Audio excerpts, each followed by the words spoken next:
आओ फिर अज प्रोग्राम दिलों की सांझ दे विच जिन्हों जान है तो जहान है। शरीर तंदुरुस्त है तो लगता सारा संसार जीवन का आनंद मान रहे हैं।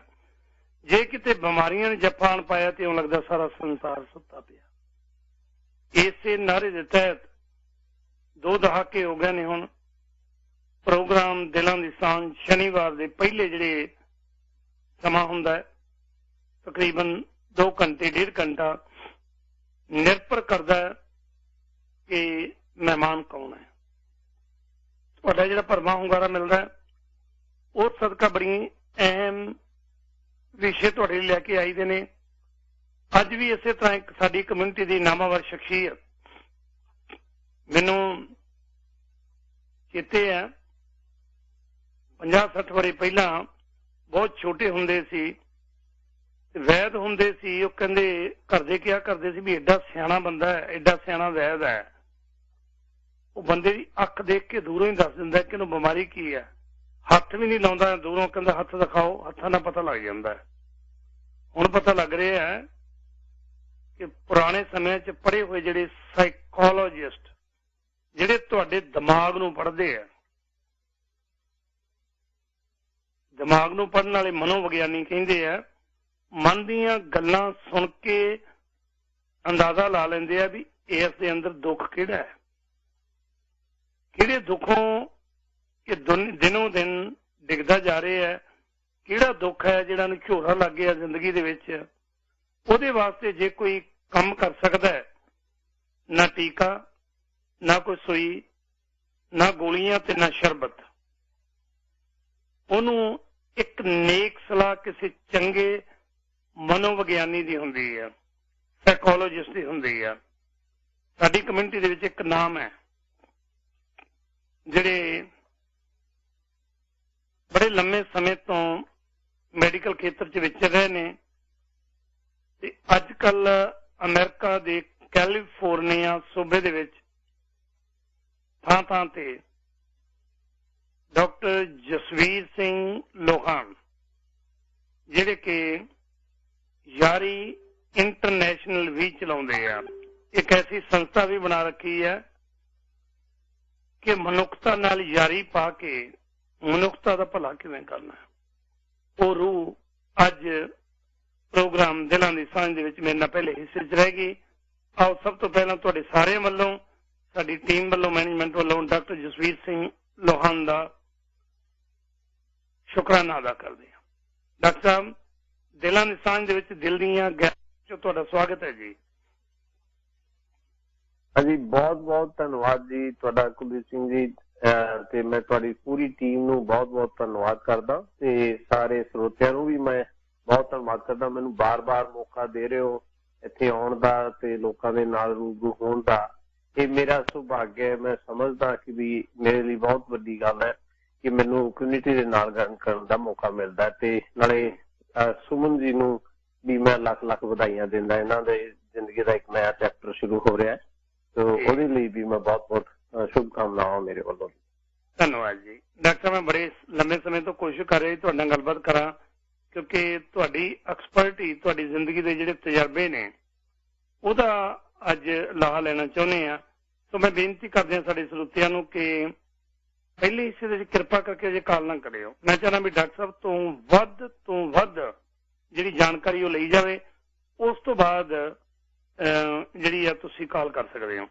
डॉक्टर साहब अज दिमाग दे विच जिहड़ी असीं कई वारी गल करदे आ ना माइंडफुल दिमाग दे विच कई वारी आंदा है यार मेरे अंदर किहड़ी इहो जी वीकनेस है जिहदे करके मेरा जिहड़ा नजरिया है जिंदगी की एक परसैप्शन है जिन्हों असीं कहने कि मेरी जिंदगी का जिहड़ा रोल है परसैप्शन जिन्हों नजरिया कहने वो है कि ਉਹਦੇ बारे बंदा गुआचिया रहिंदा है भुल्ला रहिंदा है समझ नहीं आउंदी ਉਹਨੂੰ ਇਹ नहीं पता लगता कि मेरा नजरिया जिंदगी का है कि थोड़ा जिहा इस विषय के उत्ते अज है बड़ा बरीकी वाला विषय पर डॉक्टर लोहान की एक्सपर्टी ही बरीकी दे विचों ਕੱਢ ਕੇ ਤੇ ਅਸਲੀਅਤ ਲੋਕਾਂ ਸਾਹਮਣੇ ਰੱਖਣੀ ਹੁੰਦੀ ਹੈ। ਥੋੜੇ ਜਿਹਾ ਅਸੀਂ ਉੱਤੇ ਗੱਲਬਾਤ ਕਰੀਏ ਜੀ। ਕੁਲਦੀਪ ਜੀ ਦੇਖिए, दो अंग्रेजी ਦੇ ਦੋ ਸ਼ਬਦ ਤੁਸੀਂ ਬੋਲੇ ਹੈ, ਮਾਈਂਡਫੁਲ ਤੇ ਮਾਈਂਡਫੁਲ ਜੀ। ਇਸ ਚੀਜ਼ ਦੇ ਵਿੱਚ ਇੱਕ ਬਹੁਤ ਵੱਡਾ ਫਰਕ ਹੈ ਜੇ ਤੁਸੀਂ ਇਹਨੂੰ ਸਮਝੋਗੇ, ਕਿਉਂਕਿ ਇੱਕ ਮਾਈਂਡਫੁਲ ਹੁੰਦਾ MINDFUL, ਉਹ ਹੈਗਾ ਮਾਈਂਡਫੁਲ ਵੀ ਦਿਮਾਗ ਭਰਿਆ ਹੋਇਆ ਹੈ, ਤੇ ਇੱਕ ਹੈਗਾ ਮਾਈਂਡਫੁਲ ਇਕੱਠਾ, ਤੇ ਇੱਕ ਮਾਈਂਡ ਤੇ ਫੁੱਲ ਵੱਖਰਾ ਵੱਖਰਾ। ਇਹ ਦੋ ਸ਼ਬਦ ਇੰਗਲਿਸ਼ ਦੇ ਜਿਹੜੇ ਸੇਮ ਸ਼ਬਦਾਂ ਨੂੰ ਮਿਲਾ ਕੇ ਵਰਡ ਬਣਿਆ, ਤੇ ਉਹਨਾਂ ਨੂੰ ਜੇ ਡਿਫਰੈਂਟ ਕਰਦੀ, ਜਿੱਦਾਂ ਇੰਪੋਸੀਬਲ ਸ਼ਬਦ ਹੈ, ਇੰਪੋਸੀਬਲ ਆਪਾਂ ਕਹਿੰਦੇ ਵੀ ਇਹ ਤਾਂ ਇੰਪੋਸੀਬਲ ਹੈ, ਬਟ ਇੰਪੋਸੀਬਲ ਨੂੰ ਜੇ ਤੋੜ ਕੇ ਦੇਖੀਏ ਤੇ ਉਹ ਬਣ ਜਾਂਦਾ I am possible। ਠੀਕ ਹੈ ਜੀ। ਸੋ ਸੇਮ ਮਾਈਂਡਫੁਲ ਤੇ ਮਾਈਂਡਫੁਲ ਦੇ ਵਿੱਚ ਗੱਲ ਕਰ ਰਹੇ ਆਪਾਂ ਕਿ ਵੀ ਕਿੱਦਾਂ ਕਿਸੇ ਦਾ ਦਿਮਾਗ ਮਾਈਂਡਫੁਲ ਤਾਂ ਹੈਗਾ, ਉਹਨੂੰ ਕਹਿੰਦੇ ਵੀ ਤੂੰ ਮਾਈਂਡਫੁਲ ਹੋ ਕੇ ਗੱਲ ਸੋਚ ਤੇ ਫਿਰ ਦੇਖ ਕਿ ਵੀ ਮਾਈਂਡਫੁਲ ਹੋਣ ਦਾ ਮਤਲਬ ਆਪਣੇ ਦਿਮਾਗ ਦੇ ਵਿੱਚ ਰਹਿ ਕੇ ਚੰਗੇ ਤਰੀਕੇ ਨਾਲ ਇਸ ਨੂੰ ਇੱਕ ਨਜ਼ਰੀਏ ਦੇ ਨਾਲ ਦੇਖ ਕੇ ਸੋਚ, ਫਿਰ ਠੀਕ ਹੋਊਗਾ। ਜਾਂ ਮਾਈਂਡ ਜਦ ਭਰਿਆ ਹੋਇਆ ਪਹਿਲਾਂ ਹੀ ਆਲਰੇਡੀ ਜਿੱਦਾਂ ਉਹ ਵਾਇਰਸ ਫਸਿਆ ਹੁੰਦਾ ਤੇ ਫਿਰ ਮਾਈਂਡਫੁਲ ਹੁੰਦਾ ਉਹਦਾ, ਤੇ ਫਿਰ ਉਹ ਬੰਦਾ ਉਸ ਤਰੀਕੇ ਨਾਲ ਨਹੀਂ ਸੋਚ ਸਕਦਾ। ਪਰ ਤੁਸੀਂ ਇੱਕ ਬਹੁਤ ਹੀ ਇੰਪੋਰਟੈਂਟ ਗੱਲ ਕੀਤੀ ਹੈ ਪਰਸੈਪਸ਼ਨ ਦੀ, ਤੇ ਮੈਂ ਇੱਕ ਮੈਨੂੰ ਚੇਤਾ ਆ ਰਿਹਾ ਇੱਕ ਡਾਇਲੋਗ ਸੀਗਾ ਵੀ ਕਿਸੇ ਨੇ ਆਖਿਆ ਮਜਨੂ ਨੂੰ ਵੀ ਤੇਰੀ ਲੈਲਾ ਦਿਸਦੀ ਕਾਲੀ ਵੇ। ਸਾਰਿਆਂ ਨੇ ਸੁਣਿਆ ਹੋਊਗਾ ਇਹ ਲਾਈਨਾਂ, ਤੇ ਮਜਨੂ ਨੇ ਜਵਾਬ ਦਿੱਤਾ ਵੀ ਤੇਰੀ ਅੱਖ ਨਾ ਦੇਖਣ ਵਾਲੀ ਹੈ। ਕਿ ਵੀ ਉਹ ਕਹਿੰਦਾ ਵੀ ਤੈਨੂੰ ਕਾਲੀ ਦਿਸਦੀ ਹੈ, ਵੀ ਮੈਨੂੰ ਤਾਂ ਨਹੀਂ ਕਾਲੀ ਦਿਸਦੀ। ਉਹ ਵਾਹ, ਇੱਕ ਨਜ਼ਰੀਏ ਦੀ ਤੁਸੀਂ ਗੱਲ ਕੀਤੀ ਹੈ, ਇੱਕ ਪਰਸੈਪਸ਼ਨ ਹੈ ਲਾਈਫ ਦੀ। ਹਰੇਕ ਇਨਸਾਨ ਦੀ ਲਾਈਫ ਦੇ ਵਿੱਚ ਪਰਸੈਪਸ਼ਨ ਦਾ ਬਹੁਤ ਹੀ ਵੱਡਾ ਰੋਲ ਹੁੰਦਾ ਹੈ, ਤੇ ਮੈਂ ਤਾਂ ਬਲਕਿ ਇਹ ਗੱਲ ਕਹਿਣਾ ਕਿ ਪਰਸੈਪਸ਼ਨ ਇਜ਼ ਐਵਰੀਥਿੰਗ। ਪਰਸੈਪਸ਼ਨ ਹੀ ਹੈ ਸਾਰਾ ਕੁਝ, ਇੱਕ ਨਜ਼ਰੀਆ ਹੀ ਹੈ ਸਾਰਾ ਕੁਝ, ਕਿਉਂਕਿ ਇਹਦੀ ਜੜ੍ਹਾਂ ਨਜ਼ਰੀਏ ਦੀ। ਹੁਣ ਅੱਜ ਦੀ ਡੇਟ ਦੇ ਵਿੱਚ ਕੋਈ ਭਾਵੇਂ ਬਿਜ਼ਨਸ ਕਰ ਰਿਹਾ ਹੋਵੇ, ਜਾਂ ਕੋਈ ਫੈਮਿਲੀ ਨੂੰ ਰਨ ਕਰ ਰਿਹਾ ਹੋਵੇ, ਜਾਂ ਕੋਈ ਬੱਚਿਆਂ ਨੂੰ ਪਾਲ ਰਿਹਾ ਹੈ, ਜਾਂ ਕੋਈ ਰਿਲੇਸ਼ਨਸ਼ਿਪ ਦੀ ਗੱਲ ਕਰੀਏ, ਜਾਂ ਆਪਣੀ ਕੋਈ ਜੌਬ ਦੀ ਗੱਲ ਕਰੀਏ, ਹਰੇਕ ਇਨਸਾਨ ਦਾ ਹਰੇਕ ਚੀਜ਼ ਨੂੰ ਡੀਲ ਕਰਨ ਦਾ ਇੱਕ ਵੱਖਰਾ ਵੱਖਰਾ ਢੰਗ, ਵੱਖਰਾ ਵੱਖਰਾ ਤਰੀਕਾ ਹੈ। ਤੇ ਉਸੇ ਤਰੀਕੇ ਨਾਲ, ਜਿਸ ਤਰੀਕੇ ਨਾਲ ਤੁਸੀਂ ਉਸ ਜਿਹੜੇ ਢੰਗ ਨਾਲ ਤੁਸੀਂ ਉਹ ਕੰਮ ਕਰ ਰਹੇ ਹੋ, ਉਸ ਚੀਜ਼ ਨੇ, ਉਸ ਢੰਗ ਨੇ ਤੁਹਾਨੂੰ ਇਹ ਡਿਸਾਈਡ ਕਰਨਾ ਹੈ ਕਿ ਉਸ ਢੰਗ ਨੇ ਤੁਹਾਨੂੰ ਐਨਰਜੀ ਦੇਣੀ ਹੈ, ਜਾਂ ਉਸੇ ਢੰਗ ਨੇ ਤੁਹਾਨੂੰ ਟਾਇਰਡ ਕਰਨਾ ਹੈ ਜੀ। ਉਸੇ ਚੀਜ਼ ਨੇ ਤੁਹਾਨੂੰ ਸਟ੍ਰੈਸ ਦੇਣਾ ਹੈ, ਟੈਨਸ਼ਨਾਂ ਦੇਣੀ ਹੈ, ਜਾਂ ਉਸ ਢੰਗ ਨੇ ਤੁਹਾਨੂੰ ਹੋਰ ਜ਼ਿਆਦਾ ਮੋਟੀਵੇਸ਼ਨ ਤੇ ਪਾਵਰ ਤੇ ਐਨਰਜੀ ਦੇਣੀ ਹੈ। ਇਹ ਤੁਹਾਡੇ ਨਜ਼ਰੀਏ ਤੇ ਡਿਪੈਂਡ ਕਰਦਾ। ਠੀਕ ਹੈ ਜੀ। ਮੈਂ ਤੁਹਾਨੂੰ ਇੱਕ ਐਗਜ਼ਾਮਪਲ ਦੇਣਾ ਬਹੁਤ ਹੀ ਸੋਲਿਡ, ਤਾਂ ਕਿ ਇਹ ਐਗਜ਼ਾਮਪਲ ਦੇ ਨਾਲ ਸਾਰੇ ਸਰੋਤਿਆਂ ਨੂੰ, ਸੁਣਨ ਵਾਲਿਆਂ ਨੂੰ, ਕਿਉਂਕਿ ਤੁਹਾਡੇ ਚੈਨਲ ਦੀਆਂ ਗੱਲਾਂ ਪੂਰੀ ਦੁਨੀਆ ਦੇ ਵਿੱਚ ਜਾਂਦੀਆਂ, ਇੰਡੀਆ ਦੇ ਵਿੱਚ ਵੀ, ਇੱਥੇ ਅਮਰੀਕਾ, ਕੈਨੇਡਾ, ਆਸਟ੍ਰੇਲੀਆ, ਸਾਰੇ ਪਾਸੇ ਤੁਹਾਡੇ ਸਰੋਤੇ ਹੈਗੇ, ਇਹ ਹਜ਼ਾਰਾਂ ਲੋਕ ਇਹਨੂੰ ਸੁਣਦੇ ਹੈ। ਇੱਕ ਐਗਜ਼ਾਮਪਲ ਇਹ ਦਿਮਾਗ ਦੇ ਵਿੱਚ ਫਸਿਆ ਰਹਿ ਜਾਊਗਾ, ਬਾਅਦ ਦੇ ਵਿੱਚ ਸ਼ਾਇਦ ਇਹ ਕਿਤੇ ਹੈਲਪ ਹੋ ਜਾਵੇ। ਇੱਕ ਵਾਰ ਇੱਕ ਇਨਸਾਨ ਦੀ ਮੈਂ ਛੋਟੀ ਜਿਹੀ ਕਹਾਣੀ ਸੁਣਾਉਣਾ, ਇੱਕ ਕੁਲਦੀਪ ਜੀ, ਤੇ ਇਹਦੇ ਵਿੱਚ ਕਲੀਅਰ ਵੀ ਹੋ ਜਾਣਾ ਸਾਰਾ ਕੁਛ। ਹਾਂਜੀ। ਇੱਕ ਇਨਸਾਨ ਦਾ ਮੋਟਰਸਾਈਕਲ ਤੇ ਜਾ ਰਿਹਾ ਸੀ, ਉਹ ਰੋਡ ਤੇ, ਫਰੀਵੇ ਤੇ ਉਹਦਾ ਕਿਤੇ ਧਿਆਨ ਪੈ ਗਿਆ ਦੂਜੇ ਪਾਸੇ ਖੇਤਾਂ ਵੱਲ ਨੂੰ। ਉੱਥੇ ਕੋਈ ਬਹੁਤ ਹੀ ਅਟਰੈਕਟਿਵ ਚੀਜ਼ ਸੀਗੀ, ਤੇ ਉਹਨੂੰ ਲੱਗਿਆ ਵੀ ਇਹ ਆਹ ਪਤਾ ਨਹੀਂ ਕੀ ਹੈਗਾ, ਤੇ ਉਹਦਾ ਧਿਆਨ ਉੱਥੇ ਹੀ ਰਹਿ ਗਿਆ।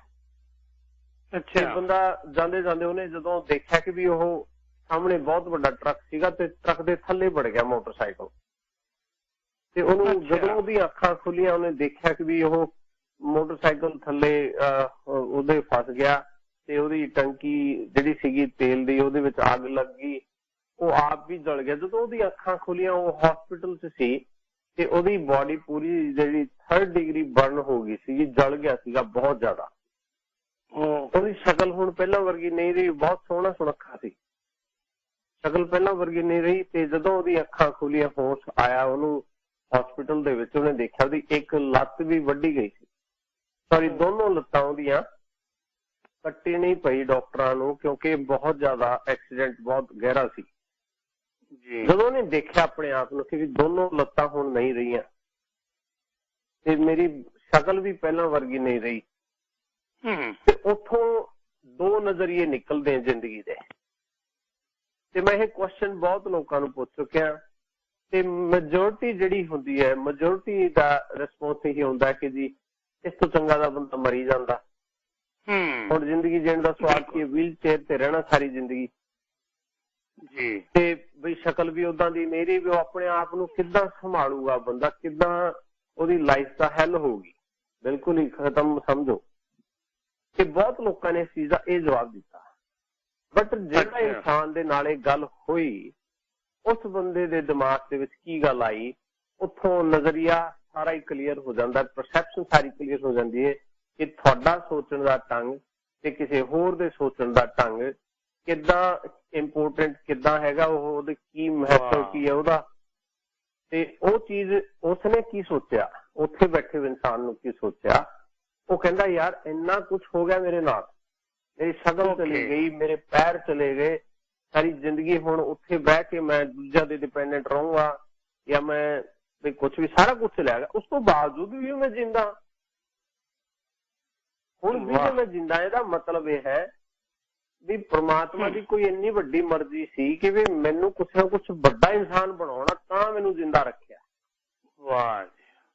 ਇਸ ਚੀਜ਼ ਨੂੰ, ਇਸ ਨਜ਼ਰੀਏ ਦੇ ਨਾਲ ਉਸ ਇਨਸਾਨ ਦੀ ਐਨਰਜੀ ਇੰਨੀ ਜ਼ਿਆਦਾ ਹੋ ਗਈ ਉਹਦੇ ਵਿੱਚ, ਉਸ ਇਨਸਾਨ ਨੇ ਸੋਚਿਆ ਕਿ ਵੀ ਕੋਈ ਏਦਾਂ ਦਾ ਮੇਰੇ ਤੋਂ ਕੰਮ ਕਰਾਉਣਾ ਚਾਹੁੰਦਾ ਪਰਮਾਤਮਾ ਕਿ ਵੀ ਇਹਦੇ ਬੰਦੇ ਦੇ ਪੈਰ ਵੀ ਲੈ ਗਏ, ਸੂਰਤ ਵੀ ਲੈ ਗਈ, ਸਾਰਾ ਕੁਛ ਲੈ ਚਲਿਆ ਗਿਆ, ਹੁਣ ਕੋਈ ਬਹੁਤ ਵੱਡਾ ਕੰਮ ਹੋਣਾ ਬਾਕੀ ਹੈ, ਤਾਂ ਮੈਨੂੰ ਜਿੰਦਾ ਰੱਖਿਆ।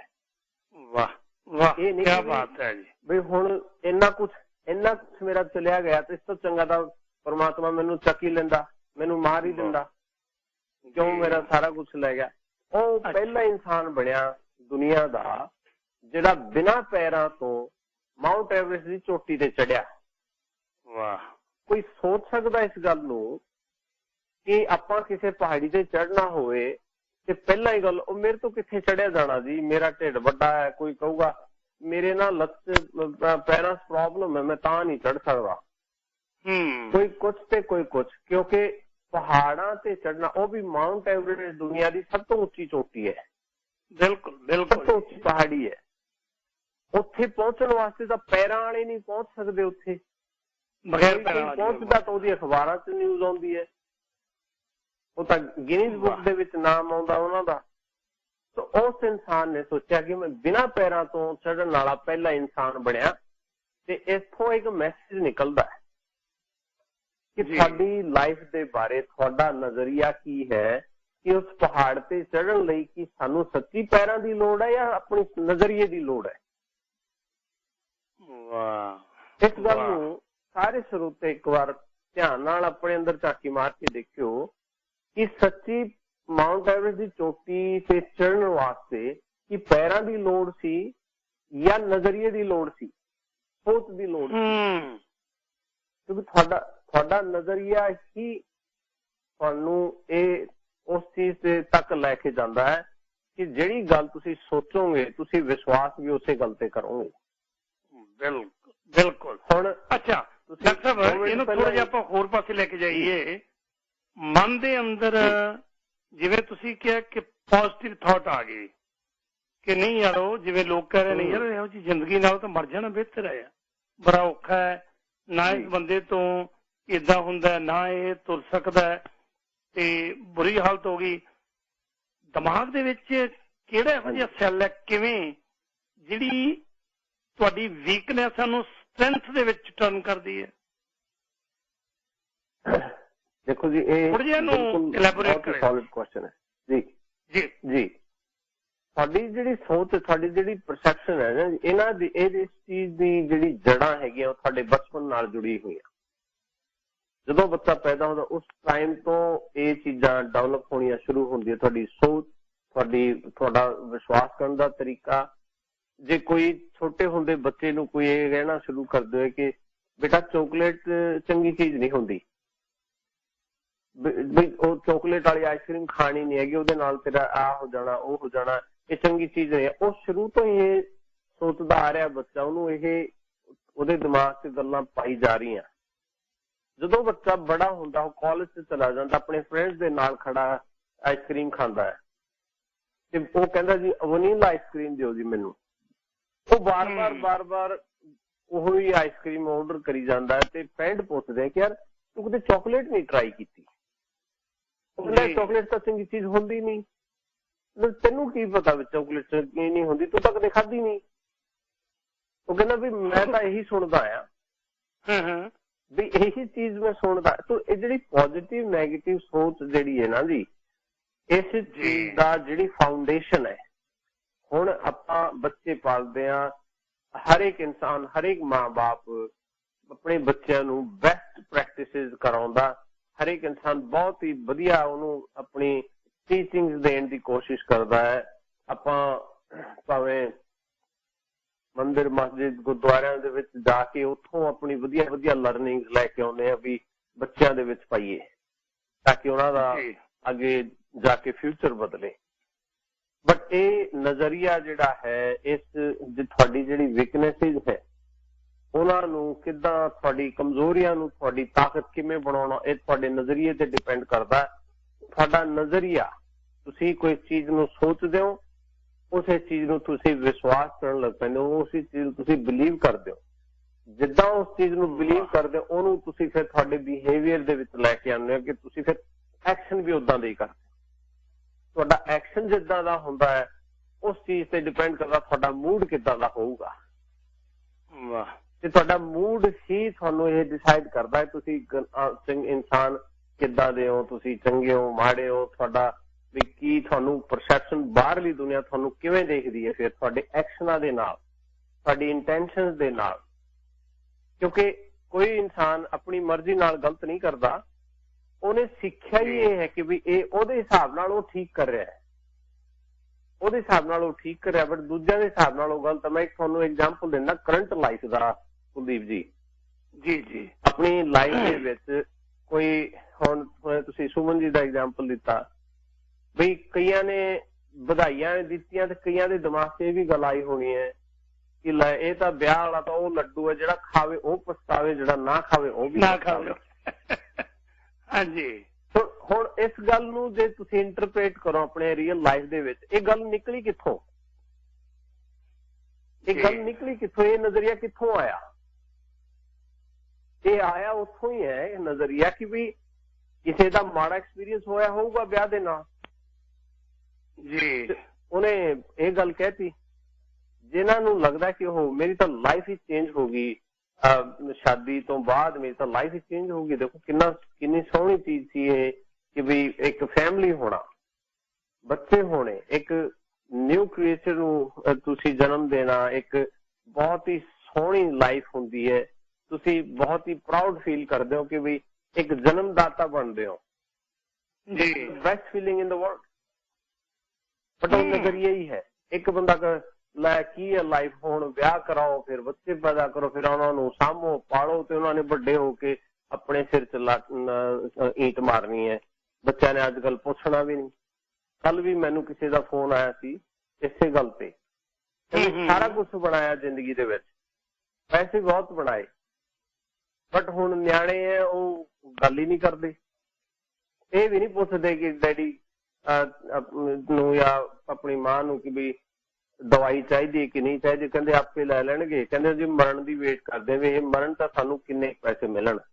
ਵਾਹ। ਸੋ ਮਤਲਬ this is what you do. ਕਿਉਂਕਿ ਜਦੋਂ ਇੱਥੇ ਆਪਣੀ ਲਾਈਫ ਜਿੱਦਾਂ ਅਮਰੀਕਾ, ਕੈਨੇਡਾ ਦੇ ਵਿੱਚ ਆਪਾਂ ਦੇਖਦੇ ਹਾਂ, ਸਾਰੀ ਦੁਨੀਆ ਬਿਜੀ ਫਿਰਦੀ ਹੈ, ਬਹੁਤ ਹੀ ਬਿਜੀ, ਸਾਰਾ ਕੁਛ ਬਿਜੀ। ਤੇ ਬਾਅਦ ਚ ਆ ਕੇ ਕਹਿਣਗੇ ਜੀ ਅਸੀਂ ਤਾਂ ਕੋਸ਼ਿਸ਼ ਕੀਤੀ ਜੀ, ਸਾਰਾ ਕੁਛ ਬੱਚਿਆਂ ਲਈ ਕੀਤਾ।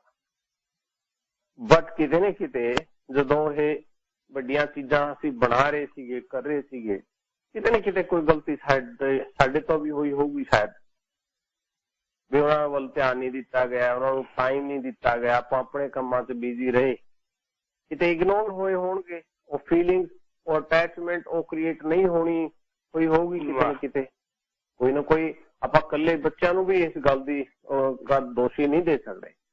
ਉਹ ਇੱਥੇ ਦੇ ਬੋਰਨ ਬੱਚੇ ਆ, ਉਹ ਝੂਠ ਵੀ ਨਹੀਂ ਬੋਲਦੇ। ਸੋ ਕਿਤੇ ਨਾ ਕਿਤੇ ਕੋਈ ਨਾ ਕੋਈ ਪਾਰਟ ਤਾਂ ਮਿਸਿੰਗ ਹੈ ਨਾ ਜੀ। ਉਹਨਾਂ ਦਾ ਨਜ਼ਰੀਆ ਉਹ ਕਿੱਦਾਂ ਬਣਿਆ ਜੀ। ਆਪਾਂ ਡਾਕਟਰ ਸਾਹਿਬ ਇੰਝ ਕਰੀਏ, ਤੁਹਾਡੇ ਕੋਲ ਬੜਾ ਖਜ਼ਾਨਾ ਹੈ, ਬਹੁਤ ਇੱਕ ਸਕਿੰਟ ਮੇਰਾ ਦਿਲ ਨਹੀਂ ਕਰਦਾ ਕਿ ਮੈਂ ਵਿਚਾਲੇ ਰੋਕਾਂ। ਆਪਾਂ ਇੱਕ ਛੋਟੀ ਜਿਹੀ ਬ੍ਰੇਕ ਲੈ ਲਈਏ। ਬ੍ਰੇਕ ਤੋਂ ਬਾਅਦ ਗੱਲਬਾਤ ਨੂੰ ਇਸੇ ਤਰ੍ਹਾਂ ਆਪਾਂ ਜਾਰੀ ਰੱਖਣਾ ਹੈ। ਤੇ ਮੇਰੇ ਮਨ ਦੇ ਵਿੱਚ ਹੁਣ ਕਈ ਸਵਾਲ ਪੈਦਾ ਹੋ ਰਹੇ ਨੇ ਕਿ ਜਿਹੜੀ ਤੁਸੀਂ ਦੱਸ ਰਹੇ ਹੋ ਕਿ ਆਪਣੀ ਵੀਕਨੈਸ ਨੂੰ ਸਟਰੈਂਥ ਵਾਲੇ ਪਾਸੇ ਕਿੱਦਾਂ ਲਿਆਉਣਾ ਹੈ। ਹੁਣ ਉਹ ਕਈ ਵਾਰੀ ਸਿਆਣੇ ਕਹਿੰਦੇ ਹੁੰਦੇ ਆ ਨਾ, ਆ ਜਿਹੜੀਆਂ ਹੱਥ ਦੀਆਂ ਲਿਖੀਆਂ ਨੇ ਇਹ ਮਿਟਦੀਆਂ ਨਹੀਂ। ਇਹ ਦਿਮਾਗ 'ਚ ਲਿਖੀਆਂ ਮਿਟ ਜਾਂਦੀਆਂ ਨੇ। ਦਿਮਾਗ ਇਹਦੇ 'ਚ ਜਿਹੜੀ ਗੱਲ ਆ ਗਈ ਉਹ ਨਿਕਲ ਜਾਂਦੀ ਹੈ। ਜੇ ਕੱਢਣੀ ਹੈ ਤਾਂ ਕਿਵੇਂ ਕੱਢੀਏ, ਦਿਮਾਗ ਨੂੰ, ਬ੍ਰੇਨ ਨੂੰ ਰੀਡਾਇਰੈਕਟ ਕਿਵੇਂ ਕਰਨਾ, ਇਹ ਮੇਰਾ ਅਗਲਾ ਸਵਾਲ ਹੈ। ਮੈਂ ਤੁਹਾਨੂੰ ਪਹਿਲਾਂ ਹੀ ਦੱਸ ਰਿਹਾ। ਤੇ ਵਪਾਰਕ ਸੰਦੇਸ਼ ਲੈ ਲਈ ਆਪਾਂ, ਹੋਲਡ ਕਰਿਓ ਜੀ। AM 1550 ਰਾਹ ਪਿਆ ਜਾਣੇ ਜਾਂ ਵਾਹ ਪਿਆ ਜਾਣੇ, ਜੇ ਸਰਕਾਰ ਤੁਹਾਡੇ ਗਲੇ 'ਚ ਗੂਠਾ ਦੇ ਕੇ ਤੁਹਾਡੇ ਤੋਂ ਟੈਕਸ ਵਸੂਲ ਕਰ ਸਕਦੀ ਹੈ ਤਾਂ ਤੁਸੀਂ ਆਪਣੇ ਪਰਿਵਾਰ ਦੇ ਮੈਂਬਰਸ ਨੂੰ, ਆਪਣੇ ਦਿਲ ਦੇ ਟੁਕੜੇ, ਆਪਣੇ ਜੀਵਨ ਸਾਥੀ ਨੂੰ ਕੈਨੇਡਾ ਕਿਉਂ ਨਹੀਂ ਬੁਲਾ ਸਕਦੇ। ਕਿਸੇ ਵੀ ਤਰ੍ਹਾਂ ਦੇ ਫੈਮਿਲੀ ਸਪਾਂਸਰਸ਼ਿਪ ਰਿਫਿਊਜ਼ਲ ਮਾਮਲਿਆਂ ਦੀ ਅਪੀਲਸ ਅਤੇ ਆਪਣੇ ਬਣਦੇ ਹੱਕਾਂ ਨੂੰ ਹਾਸਲ ਕਰਨ ਲਈ ਤੁਸੀਂ ਸਾਡੀ law firm Brij Mohan and associates ਦੀ ਤਜਰਬੇਕਾਰ ਤੇ ਪ੍ਰਭਾਵਸ਼ਾਲੀ ਇਮੀਗ੍ਰੇਸ਼ਨ ਟੀਮ ਨੂੰ ਜਦ ਮਰਜ਼ੀ ਕੰਟੈਕਟ ਕਰ ਸਕਦੇ ਹੋ, because we are only a phone call away. Call 604-598-0988 604-598-0988। ਤੁਹਾਡਾ ਆਪਣਾ ਵਕੀਲ ਬ੍ਰਿਜ ਮੋਹਨ। ਧੰਨਵਾਦ। ਕੰਮ ਦੀ ਭਾਲ ਵਿੱਚ ਹੋ ਤਾਂ ਧਿਆਨ ਦਿਓ, ਸਰੀ ਦੀ ਮਸ਼ਹੂਰ ਕੰਪਨੀ ਨੋਵਾਪੋਲ ਨੂੰ ਵੈਲਡਰਸ ਦੀ ਲੋੜ ਹੈ। ਤਜਰਬੇਕਾਰ ਨੂੰ ਪਹਿਲ ਦਿੱਤੀ ਜਾਵੇਗੀ। ਕੰਮ ਦਾ ਵਧੀਆ ਮਾਹੌਲ, ਤਨਖਾਹ ਬਹੁਤ ਵਧੀਆ। ਅਪਲਾਈ ਕਰਨ ਲਈ ਆਪਣਾ ਰੈਜ਼ੂਮੇ hr@novapol.com ਤੇ ਭੇਜੋ ਜਾਂ 604-881-0090 ਤੇ ਕਾਲ ਕਰੋ। 604-881-0090। ਆਪਣੇ ਟਰੱਕ ਦੀ mechanical, electrical, body work, paint ਜਾਂ ਫਿਰ ਜਨਰਲ ਰਿਪੇਅਰਸ ਅਤੇ ਮੇਨਟੇਨੈਂਸ ਵਾਸਤੇ ਭਰੋਸਾ ਕਰੋ ATI ਟਰੱਕ ਰਿਪੇਅਰ ਤੇ। ਤੁਹਾਡੇ ਟਰੱਕ ਨੂੰ ਟਿਪ ਟਾਪ ਸ਼ੇਪ ਵਿੱਚ ਰੱਖਣ ਲਈ ICDC collision, frame repair, tailgate and roll off door repairs, wheel alignment, 24 hour road side assistance ਅਤੇ ਹੋਰ ਬਹੁਤ ਸਾਰੀਆਂ ਸਰਵਿਸਿਜ਼ ਅਵੇਲੇਬਲ ਨੇ। ਟਰੱਕ ਰਿਪੇਅਰ ਲਈ ਜਾਂ ਬਾਡੀ ਵਰਕ ਲਈ, ਸ਼ਾਪ ਤੇ ਛੱਡਣ ਲਈ ਜਾਂ ਚੱਕਣ ਲਈ। ਰਾਈਡ ਦੀ ਮੁਸ਼ਕਿਲ ਹੈ ਤਾਂ ਘਬਰਾਉਣ ਦੀ ਲੋੜ ਨਹੀਂ, ATI ਰਾਈਡ ਦਾ ਵੀ ਪ੍ਰਬੰਧ ਕਰਦੇ ਹਨ। ਹੋਰ ਜਾਣਕਾਰੀ ਲਈ ਕਾਲ 6049401080 604-940-1080 और विजिट ATITruckRepair.ca। सब्जी मंडी ग्लैडविन रोड एबट्सफोर्ड ते बर्नबी दे इस हफ्ते दे स्पेशल 216 टी बैग्स वाली टी वैली $5.99 ਨੂੰ, 20 ਪਾਉਂਡ ਅਸਲੀ ਆਟਾ $9.99 ਨੂੰ, ਮੈਗੀ ਨੂਡਲਸ ਦੇ 5 ਪੈਕੇਟ $1 ਦੇ, ਛੋਲਿਆਂ ਦੀ ਦਾਲ 88 cent per pound, pink lady apple 88 cent per pound, hot house ਟਮਾਟਰ 88 ਸੈਂਟ ਪਰ ਪਾਉਂਡ ਅਤੇ ਓਪੋ 99 ਸੈਂਟ ਪਰ ਪਾਉਂਡ। ਹੁਣ ਇੰਡੀਆ ਨੂੰ ਪੈਸੇ ਭੇਜਣ ਜਾਂ ਮੰਗਵਾਉਣ ਵਾਸਤੇ ਦੋਵੇਂ ਹੀ ਲੋਕੇਸ਼ਨਸ ਤੇ ਵੈਸਟਰਨ ਯੂਨੀਅਨ ਦੀਆਂ ਸੇਵਾਵਾਂ ਵੀ ਉਪਲਬਧ ਹਨ।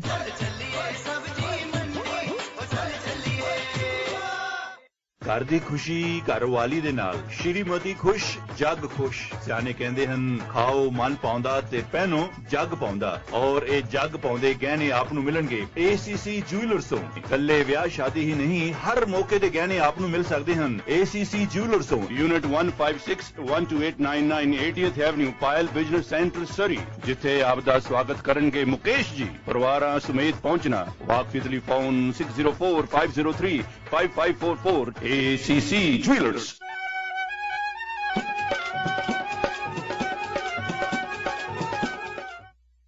ਪ੍ਰੋਗਰਾਮ ਦਿਲਾਂ ਦੀ ਸਾਂਝ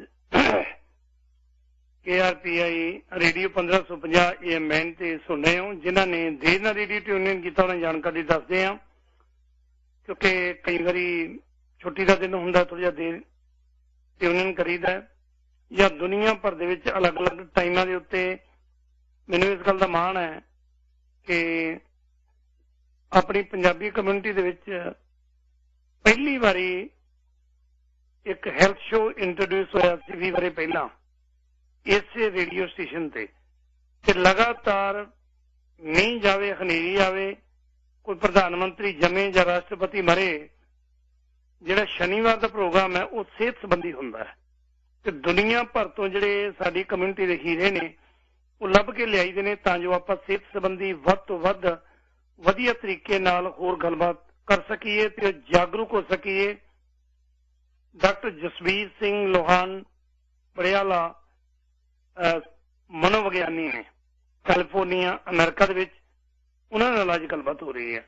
ਡਾਕਟਰ ਜਿਹੜਾ ਤੁਹਾਨੂੰ ਸਵਾਲ ਪਹਿਲਾਂ ਮੈਂ ਪੁੱਛਿਆ ਸੀ, ਥੋੜ੍ਹਾ ਜਿਹਾ ਇਹਨੂੰ ਕਲੀਅਰ ਕਰਿਓ ਕਿ ਜਿਹੜਾ ਲਿਖਿਆ ਗਿਆ ਉਹ ਤਾਂ ਯਾਰ ਮਿਟਣਾ ਨਹੀਂ, ਹੱਥ ਦੇਖ ਕੇ ਦੱਸ ਦਿੰਦੇ ਹੁੰਦੇ ਸੀ। ਦਿਮਾਗ ਦੇ ਵਿੱਚ ਜਿਹੜੀ ਗੱਲ ਪੈ ਗਈ ਹੈ ਉਹ ਰੀਰਾਈਟ ਹੋ ਸਕਦੀ ਹੈ, ਦੁਬਾਰਾ ਤਬਦੀਲ ਹੋ ਸਕਦੀ ਹੈ, ਜਿਹੜੀ ਪੈ ਗਈ ਇੱਕ ਵਾਰੀ ਖਾਨੇ ਚੋਂ ਕੱਢਣ ਲਈ ਕੋਈ ਤਰੀਕਾ? ਬਹੁਤ ਹੀ ਸੋਹਣਾ ਸਵਾਲ ਹੈ, ਬਹੁਤ ਹੀ ਸੋਹਣਾ ਸਵਾਲ। ਇਹ ਬਿਲਕੁਲ ਪੋਸੀਬਲ ਹੈ, ਕਿਉਂਕਿ ਇਹਨੂੰ ਆਪਾਂ ਤੁਸੀਂ ਸੁਣਿਆ ਹੋਣਾ ਸਾਰਿਆਂ ਨੇ ਕਿ ਵੀ ਲਰਨਿੰਗ ਕੀ ਹੈ। ਵੀ ਕਹਿੰਦੇ ਵੀ ਇਨਸਾਨ ਸਾਰੀ ਜ਼ਿੰਦਗੀ ਸਿੱਖਦਾ ਹੈ, ਹਮੇਸ਼ਾ ਪੂਰੀ ਜ਼ਿੰਦਗੀ ਦਾ ਸਟੂਡੈਂਟ ਹੁੰਦਾ ਹੈ ਇਨਸਾਨ। ਸਾਰੀ ਜ਼ਿੰਦਗੀ ਬਚਪਨ ਤੋਂ ਲੈ ਕੇ ਜਦੋਂ ਤੱਕ ਨਹੀਂ ਮਰਦਾ ਤਦ ਤੱਕ ਕੋਈ ਨਾ ਕੋਈ ਚੀਜ਼ ਨਈ ਸਿੱਖਦਾ ਹੀ ਰਹਿੰਦਾ ਹੈ।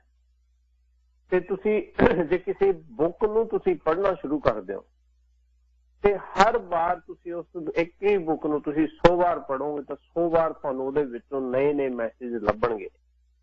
ਇਹ ਗੱਲ ਸੁਣੀ ਹੋਣੀ ਹੈ ਕਦੀ ਤੁਸੀਂ ਵੀ? ਜੀ ਬਿਲਕੁਲ। ਸੋ ਇਹ ਜਿਹੜੀ ਰੀਵਾਇਰਿੰਗ ਦੀ ਤੁਸੀਂ ਗੱਲ ਕੀਤੀ ਹੈ ਵੀ ਇਹ ਡੈਫੀਨੇਟਲੀ ਇਹੀ ਹੁੰਦਾ, ਜਿਹੜੇ ਮੈਂਟਲ ਪ੍ਰੋਬਲਮਸ ਹੁੰਦੀਆਂ, ਜਿਹੜੀ ਦਿਮਾਗੀਆਂ ਬਿਮਾਰੀਆਂ ਹੁੰਦੀਆਂ, ਉਹਦੇ ਵਿੱਚ ਵਾਇਰਿੰਗ ਉਹਨੂੰ ਕਹਿੰਦੇ ਕਿ ਵੀ ਉਹਦੀ ਦਿਮਾਗ ਦੇ ਵਿੱਚ, ਜਿੱਦਾਂ ਆਪਣੇ ਪੰਜਾਬੀ ਚ ਆਪਾਂ ਗੱਲ ਕਹੀ ਵੀ ਉਹਦੇ ਖਾਨੇ 'ਚ ਕੋਈ ਗੱਲ ਪੈ ਗਈ, ਉਹਦੇ ਦਿਮਾਗ ਦੇ ਵਿੱਚ ਕੋਈ ਗੱਲ ਪੈ ਗਈ ਵੀ ਉਹ ਲੋਕੀ ਕਹਿੰਦੇ ਤੇਰੇ ਖਾਨੇ 'ਚ ਗੱਲ ਪਈ ਕਿ ਨਹੀਂ। ਤੇ ਉਹ ਜਿਹੜੀ ਖਾਨੇ 'ਚ ਗੱਲ ਪੈਣ ਵਾਲੀ ਹੈ ਉਹ ਬਹੁਤ ਪਾਵਰਫੁਲ ਹੈ। ਉਹਨੂੰ ਯਕੀਨ ਕਰਾਉਣਾ ਅਗਲੇ ਇਨਸਾਨ ਨੂੰ ਕਿ ਵੀ ਤੇਰੇ ਖਾਨੇ 'ਚ ਗੱਲ ਪੈ ਗਈ ਕਿ ਨਹੀਂ। ਉਹ ਖਾਨੇ 'ਚ ਗੱਲ ਪੈਣ ਦਾ ਮਤਲਬ ਹੈ ਕਿ ਵੀ ਤੇਰੀ ਵਾਇਰਿੰਗ ਸਹੀ ਹੋ ਗਈ ਕਿ ਨਹੀਂ, ਤੈਨੂੰ ਇਹ ਗੱਲ ਸਮਝ ਆ ਗਈ, ਮਤਲਬ ਕਨਫਰਮ ਕਰ ਵੀ ਮੇਰੇ ਖਾਨੇ 'ਚ ਗੱਲ ਪੈ ਗਈ। ਉਹ ਜਿਹੜੀ ਵਾਇਰਿੰਗ ਹੈ ਫਿਰ ਉਹ ਹਿਲਦੀ ਨਹੀਂ ਉੱਥੋਂ, ਕਿਉਂਕਿ ਉਹ ਕਨਫਰਮੇਸ਼ਨ ਵੀ ਦੇਤੀ ਅਗਲੇ ਨੇ, ਹਾਂਜੀ ਮੇਰੇ ਪੈ ਗਈ ਖਾਨੇ 'ਚ, ਮੈਨੂੰ ਸਮਝ ਆ ਗਈ ਜਮਾ ਪੱਕਾ। ਭਾਵੇਂ ਉਹ ਡਰ 'ਚ ਕਿਸੇ ਦੇ ਡਰ ਦੇ ਵਿੱਚ ਕਵੇ ਕਿ ਹਾਂ ਮੇਰੇ ਖਾਨੇ 'ਚ ਪੈ ਗਈ, ਜਾਂ ਕਿਸੇ ਦੇ ਪਿਆਰ ਦੇ ਵਿੱਚ ਆ ਕੇ ਕਵੇ ਮੇਰੇ ਖਾਨੇ 'ਚ ਪੈ ਗਈ, ਤੇ ਜਾਂ ਫਿਰ ਕੋਈ ਉਹਦੇ ਹਾਲਾਤ ਏਦਾਂ ਦੇ ਹੋਣ ਲਾਈਫ ਦੇ ਵਿੱਚ ਉਹਨੂੰ ਲੱਗੇ ਕਿ ਮੇਰੇ ਕੋਲ ਹੋਰ ਕੋਈ ਰਸਤਾ ਨਹੀਂ ਹੈਗਾ, ਹੁਣ ਤੇ ਖਾਨੇ ਪਵਾਉਣੀ ਹੀ ਪੈਣੀ ਹੈ। ਜਾਂ ਤਾਂ ਸਰਕਮਸਟੈਂਸਿਸ ਹੋਣ, ਜਾਂ ਪਿਆਰ ਦੇ ਵਿੱਚ, ਜਾਂ ਉਹਦੀ ਮਜਬੂਰੀ ਹੋਵੇ, ਜਾਂ ਡਰ ਹੋਵੇ, ਕੁਛ ਨਾ ਕੁਛ। ਇਹ ਹਰ ਰੋਜ਼ ਆਪਣੇ ਰੋਜ਼ਮर्रा ਦੀ ਲਾਈਫ ਦੇ ਵਿੱਚ, ਘਰਾਂ ਦੇ ਵਿੱਚ ਵੀ ਹੋ ਰਿਹਾ, ਜਿੱਥੋਂ ਦਿਮਾਗੀ ਬਿਮਾਰੀਆਂ ਦਾ ਜਨਮ ਹੁੰਦਾ ਹੈ। ਮੈਂ ਤੁਹਾਨੂੰ ਕਰੰਟ ਐਗਜ਼ਾਮਪਲ ਦਿੰਦਾ, ਮੇਰੇ ਕੋਲ ਆਪਣਾ ਇੰਡੀਅਨ ਕਲਾਇੰਟ ਹੀ ਹੈ। ਉਹ ਇਨਸਾਨ ਕਹਿੰਦਾ ਜੀ ਡਾਕਟਰਾਂ ਕੋਲੇ ਵੀ ਜਾਇਆ ਹੈ, ਦਵਾਈਆਂ ਵੀ ਲੈ ਲਈਆਂ, ਕਹਿੰਦੇ ਸਮਝ ਨਹੀਂ ਆ ਰਹੀ ਵੀ ਬੰਦੇ ਦਾ ਬਣੂਗਾ ਕੀ, ਕਿਉਂਕਿ ਜਵਾਨ ਬੱਚਾ ਹੈ, ਬਹੁਤ ਹੀ ਜਵਾਨ ਬੱਚਾ। ਕਹਿੰਦੇ ਜੀ 30 ਸਾਲ ਹੋ ਗਏ ਇਸ ਬੱਚੇ ਨੂੰ, ਮਤਲਬ ਸਾਰਾ ਪਰਿਵਾਰ, ਮਾਮੇ, ਚਾਚੇ, ਤਾਏ, ਭੂਆ, ਉਹਨਾਂ ਦੇ ਬੱਚੇ ਉਹਨੂੰ ਏਦਾਂ ਕਹਿੰਦੇ ਨੂੰ ਕਿ ਤੂੰ ਤਾਂ ਕਮਲਾ ਹੈ, ਤੂੰ ਤਾਂ ਕਮਲਾ ਹੈ, ਤੇਰਾ ਕੁਛ ਨਹੀਂ ਹੋ ਸਕਦਾ, ਤੂੰ ਤਾਂ ਕਮਲਾ ਹੈ। ਤੇ ਉਹ ਫਾਈਨਲੀ ਕਿਤੇ, ਮੈਂ ਗੁਰਦੁਆਰਾ ਸਾਹਿਬ ਦੇ ਵਿੱਚ ਬੋਲਦਾ ਸੀ ਕਿਤੇ, ਉੱਥੋਂ ਮੈਨੂੰ ਕਾਲ ਆਈ ਕਿ ਕਹਿੰਦੇ ਜੀ ਇੱਕ ਫਾਈਨਲ ਅਟੈਂਪਟ ਹੈ, ਤੁਹਾਡੇ ਨਾਲ ਵੀ ਲੈ ਲਈਏ। ਮੈਂ ਜੀ ਕੋਈ ਗੱਲ ਨਹੀਂ। ਮੈਂ ਉਹਨੂੰ ਕਹਿੰਦਾ ਅੱਜ ਤੱਕ ਜਿੰਨੀਆਂ ਚੀਜ਼ਾਂ ਤੂੰ ਜਿਨ੍ਹਾਂ ਤੋਂ ਸੁਣੀਆਂ ਤੂੰ ਸਾਰੀ ਭੁੱਲ ਜਾ, ਜੇ ਮੇਰੇ ਨਾਲ ਕੰਮ ਕਰਨਾ ਤਾਂ ਜ਼ੀਰੋ ਤੋਂ ਸ਼ੁਰੂ ਕਰਨਾ ਪੈਣਾ ਤੇ ਪੇਸ਼ੈਂਸ ਦੇ ਨਾਲ। ਮੈਂ ਤੇਰੀ ਆਪਣੀ ਕਹਾਣੀ ਦੱਸ ਮੈਨੂੰ। ਹਰੇਕ ਇਨਸਾਨ, ਮੈਂ ਇਹ ਗੱਲ ਇਸ ਕਰਕੇ ਇੱਥੇ ਸਾਂਝੀ ਕਰ ਰਿਹਾ ਕਿਉਂਕਿ ਇਹ ਹਰ ਰੋਜ਼ ਹੁੰਦਾ ਹੈ, ਹਰੇਕ ਦੇ ਨਾਲ ਹੁੰਦਾ ਲਾਈਫ ਦੇ ਵਿੱਚ, ਤੇ ਕਿਸੇ ਦੇ ਉੱਤੇ ਇਹ ਜ਼ਿਆਦਾ ਪ੍ਰਭਾਵ ਕਰ ਜਾਂਦਾ ਤੇ ਉੱਥੇ ਦਿਮਾਗੀ ਬਿਮਾਰੀਆਂ ਦਾ ਜਨਮ ਹੁੰਦਾ। ਉਹ ਬੱਚਾ, ਹੁਣ ਮੈਂ ਉਹਨੂੰ ਬੱਚਾ ਹੀ ਕਹਾਂਗਾ ਕਿਉਂਕਿ ਸ਼ੁਰੂ ਤੋਂ ਲੈ ਕੇ ਆਖਿਰ ਤੱਕ ਉਹਨੂੰ ਇਹੀ ਗੱਲ ਸਮਝਾਈ ਗਈ, ਤੂੰ ਤਾਂ ਕਮਲਾ ਹੈ, ਤੂੰ ਤਾਂ ਕਮਲਾ ਹੈ, ਤੂੰ ਕੁਛ ਨਹੀਂ ਕਰ ਸਕਦਾ, ਕੁਛ ਨਹੀਂ ਕਰਦਾ, ਤੇਰਾ ਕੀ ਬਣੂਗਾ। ਸਿਰਫ ਡਾਊਟਫੁਲ ਕੁਐਸਚਨ ਹੀ ਉਹਨੂੰ ਪੁੱਛੇ ਗਏ ਤੇ ਦੱਸੇ ਗਏ। ਤੇ ਗੱਲ ਇਹ ਵੀ ਕਹੇ ਤੇਰੇ ਖਾਨੇ 'ਚ ਪੈ ਗਈ ਕਿ ਨਹੀਂ ਗੱਲ, ਉਹ ਕਹਿੰਦਾ ਜੀ ਮੇਰੇ ਖਾਨੇ 'ਚ ਪੈ ਗਈ। ਹੁਣ ਉਹ ਬੱਚਾ ਕੰਪਿਊਟਰ ਤੇ ਬੈਠ ਕੇ ਸਿਰਫ ਦਿਮਾਗੀ ਬਿਮਾਰੀਆਂ ਬਾਰੇ ਪੜ੍ਹਦਾ ਹੈ ਕਿ ਮੈਨੂੰ ਡਿਪਰੈਸ਼ਨ ਤਾਂ ਨਹੀਂ, ਮੈਨੂੰ ਸਕਿਜ਼ੋਫਰੇਨੀਆ ਤਾਂ ਨਹੀਂ, ਮੈਨੂੰ ਕੋਈ ਐਂਜ਼ਾਈਟੀ ਡਿਸਆਰਡਰ ਤਾਂ ਨਹੀਂ। ਉਹ ਇੰਨੀਆਂ ਬਿਮਾਰੀਆਂ ਦਿਮਾਗੀਆਂ ਜਾਣਦਾ ਹੈ ਜਿੰਨੀਆਂ ਦਾ ਮੈਨੂੰ ਨਹੀਂ ਪਤਾ। ਵਾਹ, ਇੰਟਰਨੈਟ ਤੋਂ ਪੜ੍ਹ ਕੇ। ਸੋ ਇਹ ਵਾਇਰਿੰਗ ਹੋ ਗਈ ਜੀ ਉਹਦੀ। मैं कहा भी ये तो बड़ी कमाल की गल होगी। मैं कहा सारिया गल्लां खाने तो हुण कढणियां पैणियां। मैनूं बहुत प्रूव किया हर एक चीज दे बारे ਜਿਹੜੀ ਜਿਹੜੀ ਗੱਲਾਂ ਤੇ ਉਹ ਯਕੀਨ ਕਰਦਾ ਸੀ, ਵਿਸ਼ਵਾਸ ਕਰਦਾ ਸੀ, ਮੈਂ ਉਹਨਾਂ ਸਾਰੀਆਂ ਗੱਲਾਂ ਨੂੰ ਡਿਸਅਪਰੂਵ ਕੀਤਾ। ਉਹਨੂੰ ਨਾਲ ਦੀ ਨਾਲ ਪ੍ਰੂਵ ਕਰਕੇ ਦੱਸਿਆ ਕਿ ਆਹ ਦੇਖ ਤੂੰ ਇਸ ਚੀਜ਼ ਤੇ ਵਿਸ਼ਵਾਸ ਕਰਦਾ ਬਟ ਇਹ ਚੀਜ਼ ਉਦਾਂ ਹੈ ਨਹੀਂ, ਜਿੱਦਾਂ ਤੂੰ ਸੋਚਦਾ ਉਦਾਂ ਉਹ ਹੈ ਨਹੀਂ। ਤੇ ਹੌਲੀ ਹੌਲੀ ਕਰਕੇ ਉਸ ਚੀਜ਼ ਤੋਂ ਬਾਹਰ ਨਿਕਲ ਗਿਆ। ਹੁਣ ਉਹਨੂੰ ਫੋਨ ਕਰੀਏ, ਹਾਂ ਜੀ ਕਿੱਦਾਂ ਬਈ? ਉਹ ਕਹਿੰਦਾ ਜੀ ਚੜ੍ਹਦੀ ਕਲਾ 'ਚ, ਚੜ੍ਹਦੀ ਕਲਾ 'ਚ। ਮੈਂ ਕਿੱਦਾਂ? ਮੈਂ ਉਹੀ ਸੇਮ ਚੀਜ਼ ਮੈਂ ਤੇਰੇ ਖਾਨੇ 'ਚ ਪੈ ਗਈ। ਇਹ ਹੁਣ ਸਾਡਾ ਡਾਇਲੋਗ ਬਣਿਆ ਹੋਇਆ ਉਹਦੇ ਨਾਲ, ਤੇਰੇ ਖਾਨੇ 'ਚ ਪੈ ਗਈ। ਕਹਿੰਦਾ ਜੀ ਖਾਨੇ 'ਚ 100% ਪੈ ਗਈ। ਕਹਿੰਦਾ ਦੂਜੀ ਗੱਲ ਜਿਹੜੀ ਸੀ ਉਹ ਹੈ ਹੁਣ ਕਿਤੇ? ਕਹਿੰਦਾ ਨਹੀਂ। ਮੈਨੂੰ ਡਰ ਇੰਨਾ ਲੱਗਦਾ ਜੀ। ਮੈਂ ਹੁਣ ਕੀ ਦੇਖੋ, ਇੱਕ ਹੋਰ ਮੈਂ ਤੁਹਾਨੂੰ ਗੱਲ ਦੱਸਦਾ, ਤੇ ਨਾਲੇ ਸਾਰੇ ਸਰੋਤਿਆਂ ਨੂੰ ਇਸ ਗੱਲ ਦਾ ਪਤਾ ਵੀ ਆਲਰੇਡੀ, ਲੇਕਿਨ ਕਦੇ ਇਸ ਗੱਲ ਤੇ ਯਕੀਨ ਨਹੀਂ ਕੀਤਾ। ਮੈਂ ਕੁਲਦੀਪ ਜੀ, ਮੇਰੇ ਕੋਲ ਇਹ ਤੀਜਾ ਕਲਾਇੰਟ ਹੈ ਜਿਹੜੇ ਨਾਲ ਸੇਮ ਗੱਲ ਹੋਈ। ਅੱਛਾ। ਉਹ ਕਹਿੰਦੇ ਜੀ ਡਰ ਬਹੁਤ ਲੱਗਦਾ ਅੰਦਰੋਂ, ਅੰਦਰੋਂ ਡਰ ਇੰਨਾ ਲੱਗਦਾ ਵੀ। ਮੈਂ ਕਿਹਾ ਵੀ ਤੁਸੀਂ ਜਦੋਂ ਡਰਦੇ ਹੋ ਤੁਸੀਂ ਕਰਦੇ ਕੀ ਹੋ? ਕਹਿੰਦੇ ਜੀ ਕੁਛ ਨਹੀਂ, ਬਸ ਪਾਠ ਕਰੀਦਾ। ਪਾਠ ਕਰਨਾ ਸ਼ੁਰੂ ਕਰ ਦਿੰਦੇ ਆ ਜਦੋਂ ਵੀ ਡਰ ਲੱਗਦਾ। ਤੇ ਮੈਂ ਕਿਹਾ ਫਿਰ ਪਾਠ ਕਰਨ ਤੋਂ ਬਾਅਦ ਕੀ ਹੁੰਦਾ? ਕਹਿੰਦੇ ਜੀ ਥੋੜੀ ਜਿਹੀ ਰਾਹਤ ਮਿਲ ਜਾਂਦੀ ਹੈ, ਥੋੜਾ ਜਿਹਾ ਠੀਕ ਫੀਲ ਹੁੰਦਾ। ਠੀਕ ਹੈ।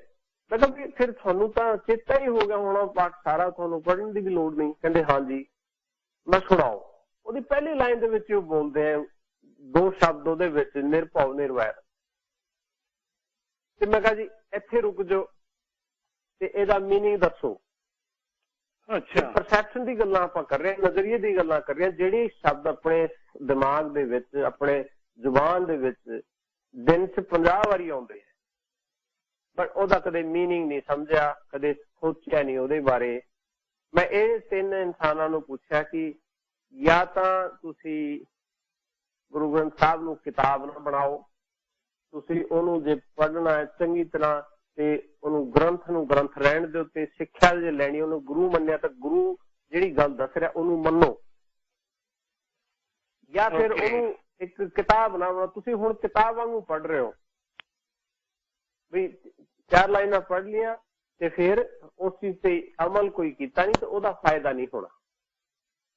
ਕੁਲਦੀਪ ਜੀ ਯਕੀਨ ਮੰਨਿਓ, ਜਦੋਂ ਵੀ ਉਹਨਾਂ ਨੇ ਕਿਹਾ, ਤਿੰਨਾਂ ਨੇ ਇਨਸਾਨਾਂ ਨੇ, ਕਹਿੰਦੇ ਜੀ ਜਦੋਂ ਵੀ ਅਸੀਂ ਪਾਠ ਕਰਦੇ ਹਾਂ ਤੇ ਇਸ ਸ਼ਬਦ ਜਦੋਂ ਸਾਡੇ ਮੂੰਹ ਤੋਂ ਨਿਕਲਦਾ ਇੱਕਦਮ ਘੰਟੀ ਜੀ ਵੱਜਦੀ ਦਿਮਾਗ ਦੇ ਵਿੱਚ, ਤੁਹਾਨੂੰ ਪਤਾ ਕੈਮੀਕਲ ਹੀ ਚੇਂਜ ਹੋ ਜਾਂਦੇ ਦਿਮਾਗ ਦੇ। ਕਿ ਵੀ ਇਹ ਕਿਹਾ ਸੀ ਡਾਕਟਰ ਸਾਹਿਬ ਨੇ ਕਿ ਵੀ ਨਿਰਭਉ ਨਿਰਵੈਰ ਦਾ ਮਤਲਬ, ਨਿਰਵੈਰ ਜਦੋਂ ਗੱਲ ਆਉਂਦੀ ਹੈ ਕੋਈ ਰਿਲੇਸ਼ਨ ਤੇ ਖੱਟਾਪਣ ਹੁੰਦਾ ਹੈ, ਕਿਸੇ ਦੇ ਨਾਲ ਲੜਾਈ ਹੁੰਦੀ ਹੈ ਘਰ ਦੇ ਵਿੱਚ ਜਾਂ ਬਾਹਰ, ਕਹਿੰਦੇ ਉਹ ਸਾਰੇ ਖਤਮ, ਜ਼ੀਰੋ ਹੋ ਜਾਂਦੇ, ਬੈਰ ਰਹਿੰਦਾ ਹੀ ਨਹੀਂ, ਕਿਸੇ ਤੋਂ ਨਫ਼ਰਤ ਨਹੀਂ ਰਹਿੰਦੀ ਜਦੋਂ ਇਹ ਗੱਲ ਸਮਝ ਆਉਂਦੀ ਹੈ। ਨਿਰਭਉ ਜਦੋਂ ਹੁੰਦਾ ਵੀ ਡਰ ਹੀ ਨਹੀਂ ਲੱਗਦਾ ਕਿਸੇ ਚੀਜ਼ ਤੋਂ, ਤੇ ਸਾਰੀ ਸਟੋਰੀ ਯਾਦ ਆ ਜਾਂਦੀ ਹੈ। ਫਿਰ ਕਹਿੰਦੇ ਉਹ ਡਰ ਨਿਕਲ ਗਿਆ ਸਿਰਫ ਇਸ ਗੱਲ ਤੋਂ। ਚੀਜ਼ਾਂ ਆਪਣੇ ਕੋਲ ਹੈਗੀਆਂ ਸਾਰੀਆਂ, ਹਰ ਰੋਜ਼ ਕਰਦੇ ਹਾਂ ਬਟ ਕਦੇ ਅਮਲ ਨਹੀਂ ਕਰਦੇ।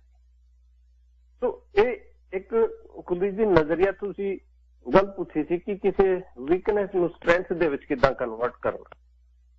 ਇਹਦੀ ਜੜ ਇੱਥੋਂ ਹੈ ਜੀ, ਜਿਹੜੀ ਗੱਲ ਆਪਾਂ ਕਹਿੰਦੇ ਖਾਨੇ 'ਚ ਪੈ ਗਈ ਕਿ ਨਹੀਂ। ਬਸ ਬਿਲਕੁਲ ਜੀ। ਖਾਨੇ 'ਚ ਕਿਹੜੀ ਗੱਲ ਪਈ ਹੈ ਉਹਦੀ ਆਈਡੈਂਟੀਫਿਕੇਸ਼ਨ ਜ਼ਰੂਰੀ ਹੈ, ਉਹਦੀ ਇੰਪੋਰਟੈਂਸ ਜ਼ਰੂਰੀ ਹੈ ਕਿ ਉਸ ਚੀਜ਼ ਨੂੰ ਤੁਸੀਂ ਇੰਟਰਪ੍ਰੇਟ ਕਿਵੇਂ ਕਰਦੇ। ਜਿੱਦਾਂ ਇਨਫੋਰਮੇਸ਼ਨ, ਆਪਣਾ ਦਿਮਾਗ ਨੂੰ ਕੋਈ ਇਨਫੋਰਮੇਸ਼ਨ ਭੇਜਦੇ ਆ ਨਾ ਜੀ ਆਪਾਂ ਆਪਣੇ ਵਿਚਾਰਾਂ ਨਾਲ, ਜੀ ਜੀ, ਉਹ ਦਿਮਾਗ ਉਹਨੂੰ ਕਿੱਦਾਂ ਪ੍ਰੋਸੈਸ ਕਿੱਦਾਂ ਕਰਦਾ ਇਸ ਚੀਜ਼ ਤੇ ਡਿਪੈਂਡ ਕਰਦਾ ਹੈ। ਬਹੁਤ ਪ੍ਰੋਸੈਸਿੰਗ ਬਹੁਤ ਵਧੀਆ ਕਰਨੀ ਪੈਂਦੀ ਹੈ। ਹਾਂਜੀ ਜੀ, ਬਹੁਤ ਵਧੀਆ ਤਰੀਕੇ ਨਾਲ ਤੁਸੀਂ ਇਹਨੂੰ ਵਿਸਤਾਰ ਦੇ ਵਿੱਚ ਜ਼ਿਕਰ ਕੀਤਾ ਹੈ। ਮੈਂ ਇਸ ਘੰਟੇ ਦੀ ਲਾਸਟ ਬ੍ਰੇਕ ਹੈ, ਬ੍ਰੇਕ ਤੋਂ ਬਾਅਦ ਨਾਲ ਦੀ ਨਾਲ ਸਵਾਲ, ਤੁਹਾਡੇ ਜਵਾਬਾਂ ਦੇ ਵਿੱਚੋਂ ਬੜੇ ਸਵਾਲ ਉੱਭਰ ਰਹੇ ਨੇ ਤੇ ਉਹਨਾਂ ਸਵਾਲਾਂ ਦੇ ਨਾਲ ਨਾਲ ਕੁਝ ਮੇਰੇ ਸਤਿਕਾਰਯੋਗ ਸਰੋਤੇ ਜਿਹੜੇ ਦੁਨੀਆ ਭਰ ਦੇ ਵਿੱਚ ਤੁਹਾਨੂੰ ਸੁਣ ਰਹੇ ਨੇ ਉਹ ਵੀ ਤੁਹਾਡੇ ਨਾਲ ਸ਼ਾਇਦ ਸਵਾਲ ਕਰਨਾ ਚਾਹਣਗੇ।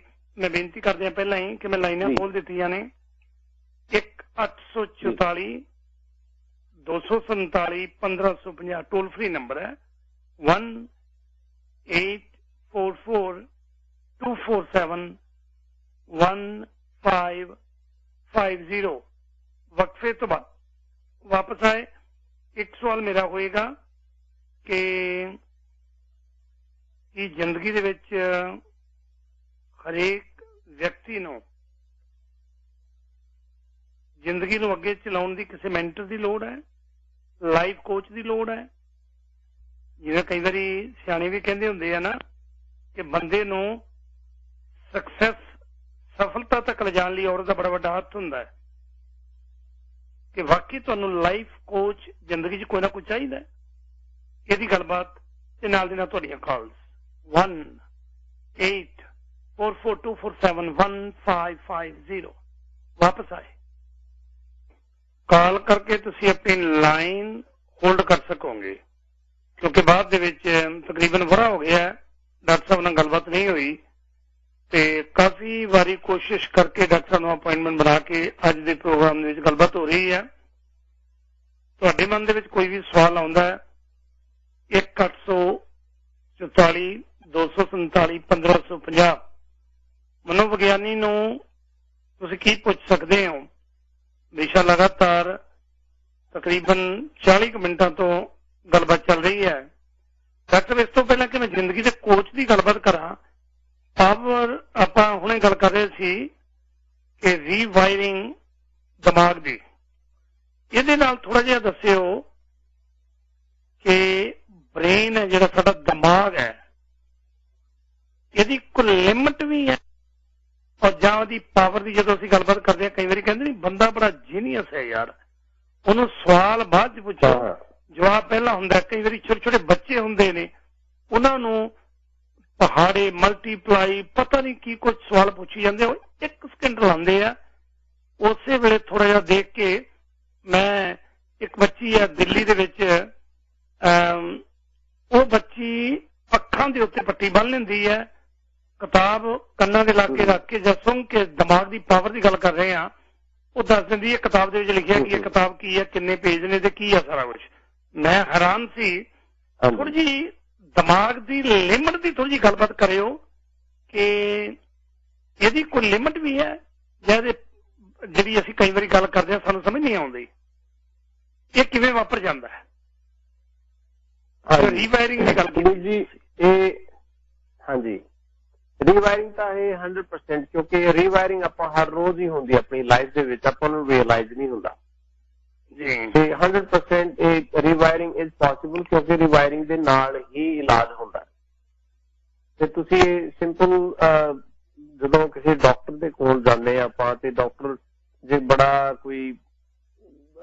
ਬੜਾ ਟੇਢਾ ਡਾਕਟਰ ਹੁੰਦਾ ਹੈ, ਕਹਿੰਦਾ ਕੋਈ ਤੁਹਾਡੀ ਗੱਲ ਹੀ ਨਹੀਂ ਸੁਣਦਾ, ਉਹਨੇ ਦੇਖ ਕੇ ਸਿੱਧੀ ਦਵਾਈ ਲਿਖ ਕੇ ਦੇ ਦੇਣੀ ਹੈ। ਭਾਵੇਂ ਜਿੰਨਾ ਵਧੀਆ ਮਰਜ਼ੀ ਡਾਕਟਰ ਹੋਵੇ, ਉਹਦਾ ਬਾਹਰ ਨਿਕਲਦੇ ਸਾਰੀ ਮਰੀਜ਼ ਇਹ ਕਹਿੰਦਾ ਹੈ ਕਿ ਯਾਰ ਇਹਨੇ ਮੇਰੀ ਗੱਲ ਤਾਂ ਸੁਣੀ ਨਹੀਂ, ਇਲਾਜ ਕਿੱਥੋਂ ਹੋਊਗਾ। ਦਵਾਈ ਉਹੀ ਦਿੱਤੀ ਹੈ, ਉਹ ਡਾਕਟਰ ਚੇਂਜ ਕਰ ਲੈਂਦਾ ਹੈ। ਡਾਕਟਰ ਚੇਂਜ ਕਰਕੇ ਕਿਸੇ ਡਾਕਟਰ ਕੋਲ ਜਾਂਦਾ, ਉਹ ਡਾਕਟਰ ਬਹੁਤ ਹੀ ਸੌਫਟ ਹੈ, ਉਹ ਕਹਿੰਦਾ ਹਾਂਜੀ ਬੱਚੇ ਦੱਸੋ ਕਿੱਦਾਂ ਨਾ ਹੋਇਆ ਸਰ, ਮੇਰੇ ਆਹ ਪ੍ਰੋਬਲਮ ਉਹਦੀ 15 ਮਿੰਟ ਪੂਰੀ ਗੱਲਾਂ ਸੁਣੀਆਂ, ਉਹ ਪੂਰੀਆਂ ਗੱਲਾਂ ਸੁਣ ਕੇ ਫਿਰ ਉਹਨੂੰ ਕਹਿੰਦਾ ਅੱਛਾ ਆਹ ਲਓ ਜੀ ਦਵਾਈ, ਠੀਕ ਹੋ ਜਾਣਾ ਹੈ। ਦਵਾਈ ਉਹੀ ਲਿਖੀ ਹੈ, ਬਟ ਇੱਥੇ ਜਾ ਕੇ ਬਾਹਰ ਨਿਕਲ ਗਿਆ। ਡਾਕਟਰ ਬਹੁਤ ਸਿਆਣਾ ਸੀ, ਬਹੁਤ ਸਮਝਦਾਰ ਡਾਕਟਰ ਸੀ, ਦੇਖਿਆ ਕਿੰਨਾ ਇੰਟੈਲੀਜੈਂਟ ਡਾਕਟਰ। ਹੁਣ ਹੋਊ ਮੇਰਾ ਇਲਾਜ। ਤੁਹਾਡੇ ਮਨ ਦੇ ਭਾਵ ਜਿਹੜੇ ਹੈ ਉਹ ਤੁਹਾਨੂੰ ਡਿਸਾਈਡ ਕਰਦੇ ਹੈ ਕਿ ਕਿੱਦਾਂ ਤੁਹਾਡੀ ਸਿਹਤ ਠੀਕ ਹੋਣੀ ਹੈ, ਤੁਹਾਡੇ ਦਿਮਾਗ ਦੇ ਵਿੱਚ ਕਿਹੜੀ ਗੱਲ ਘਰ ਕਰ ਜਾਂਦੀ ਹੈ। ਦਿਮਾਗ ਦੀ ਕੋਈ ਲਿਮਿਟ ਨਹੀਂ ਹੈ ਕੁਲਦੀਪ ਜੀ। ਮੈਂ ਸਾਰੇ ਸਰੋਤਿਆਂ ਨੂੰ ਦੱਸਣਾ ਚਾਹੁੰਦਾ ਕਿ mind is so powerful, mind has no limit, ਕੋਈ ਲਿਮਿਟ ਨਹੀਂ ਹੈ।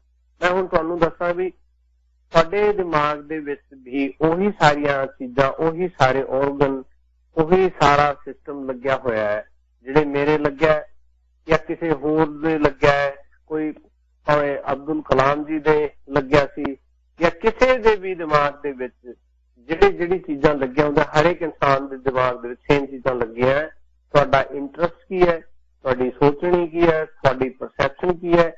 ਦਿਮਾਗੀ ਬਿਮਾਰੀ ਕਿਸੇ ਨੂੰ ਹੈ, ਕਿਸੇ ਨੂੰ ਨਹੀਂ ਹੈ, ਉਹ ਕਿੱਥੋਂ ਜਨਮ ਲੈਂਦੀ ਹੈ। ਇਹ ਦਿਮਾਗ ਦੀ ਇੰਨੀ ਪਾਵਰਫੁਲ ਹੁੰਦਾ ਦਿਮਾਗ, ਤੁਸੀਂ ਉਹਨੂੰ ਕਿਸੇ ਦੌਰਾਨ ਕਿੱਥੋਂ ਕਿਸੇ ਚੀਜ਼ ਤੋਂ ਬਾਹਰ ਨਿਕਲ ਸਕਦਾ, ਉਹਦੀ ਰੀਵਾਇਰਿੰਗ ਹੋ ਸਕਦੀ ਹੈ, ਇਹਦੀ ਕੋਈ ਲਿਮਿਟ ਨਹੀਂ ਹੈ ਜੀ।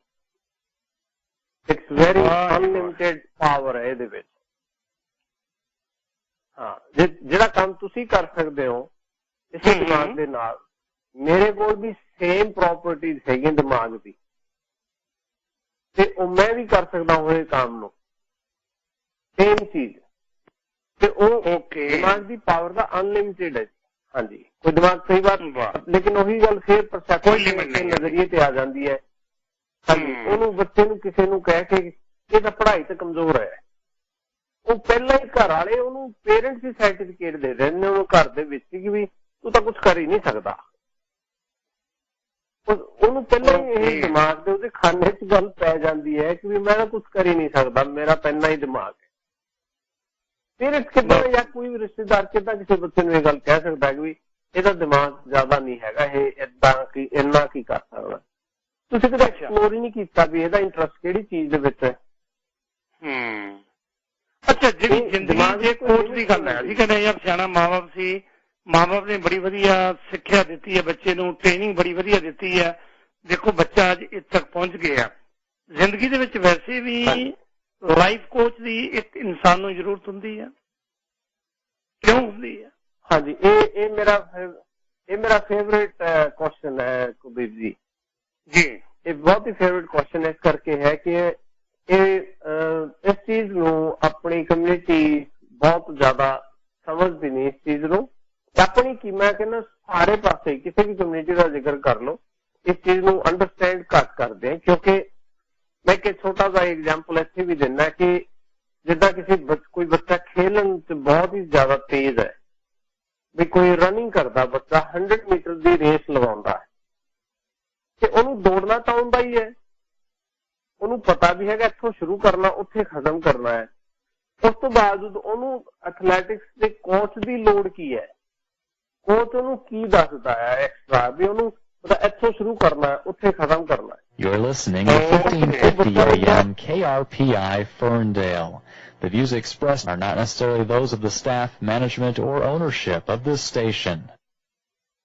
ਹਾਂਜੀ ਜੀ ਡਾਕਟਰ ਸਾਹਿਬ। ਹਾਂਜੀ, ਤੇ ਉਸ ਬੱਚੇ ਨੂੰ, ਉਹ ਨੋਰਮਲ ਬੱਚਾ ਹੈ, ਵਧੀਆ ਦੌੜਦਾ ਆਲਰੇਡੀ, ਉਹਨੇ ਆਲਰੇਡੀ ਸਟੇਟ ਦੇ ਵਿੱਚ ਜਾਂ ਆਪਣੇ ਕੰਟਰੀ ਦੇ ਵਿੱਚ ਨੰਬਰ 1 ਤੇ ਆਲਰੇਡੀ।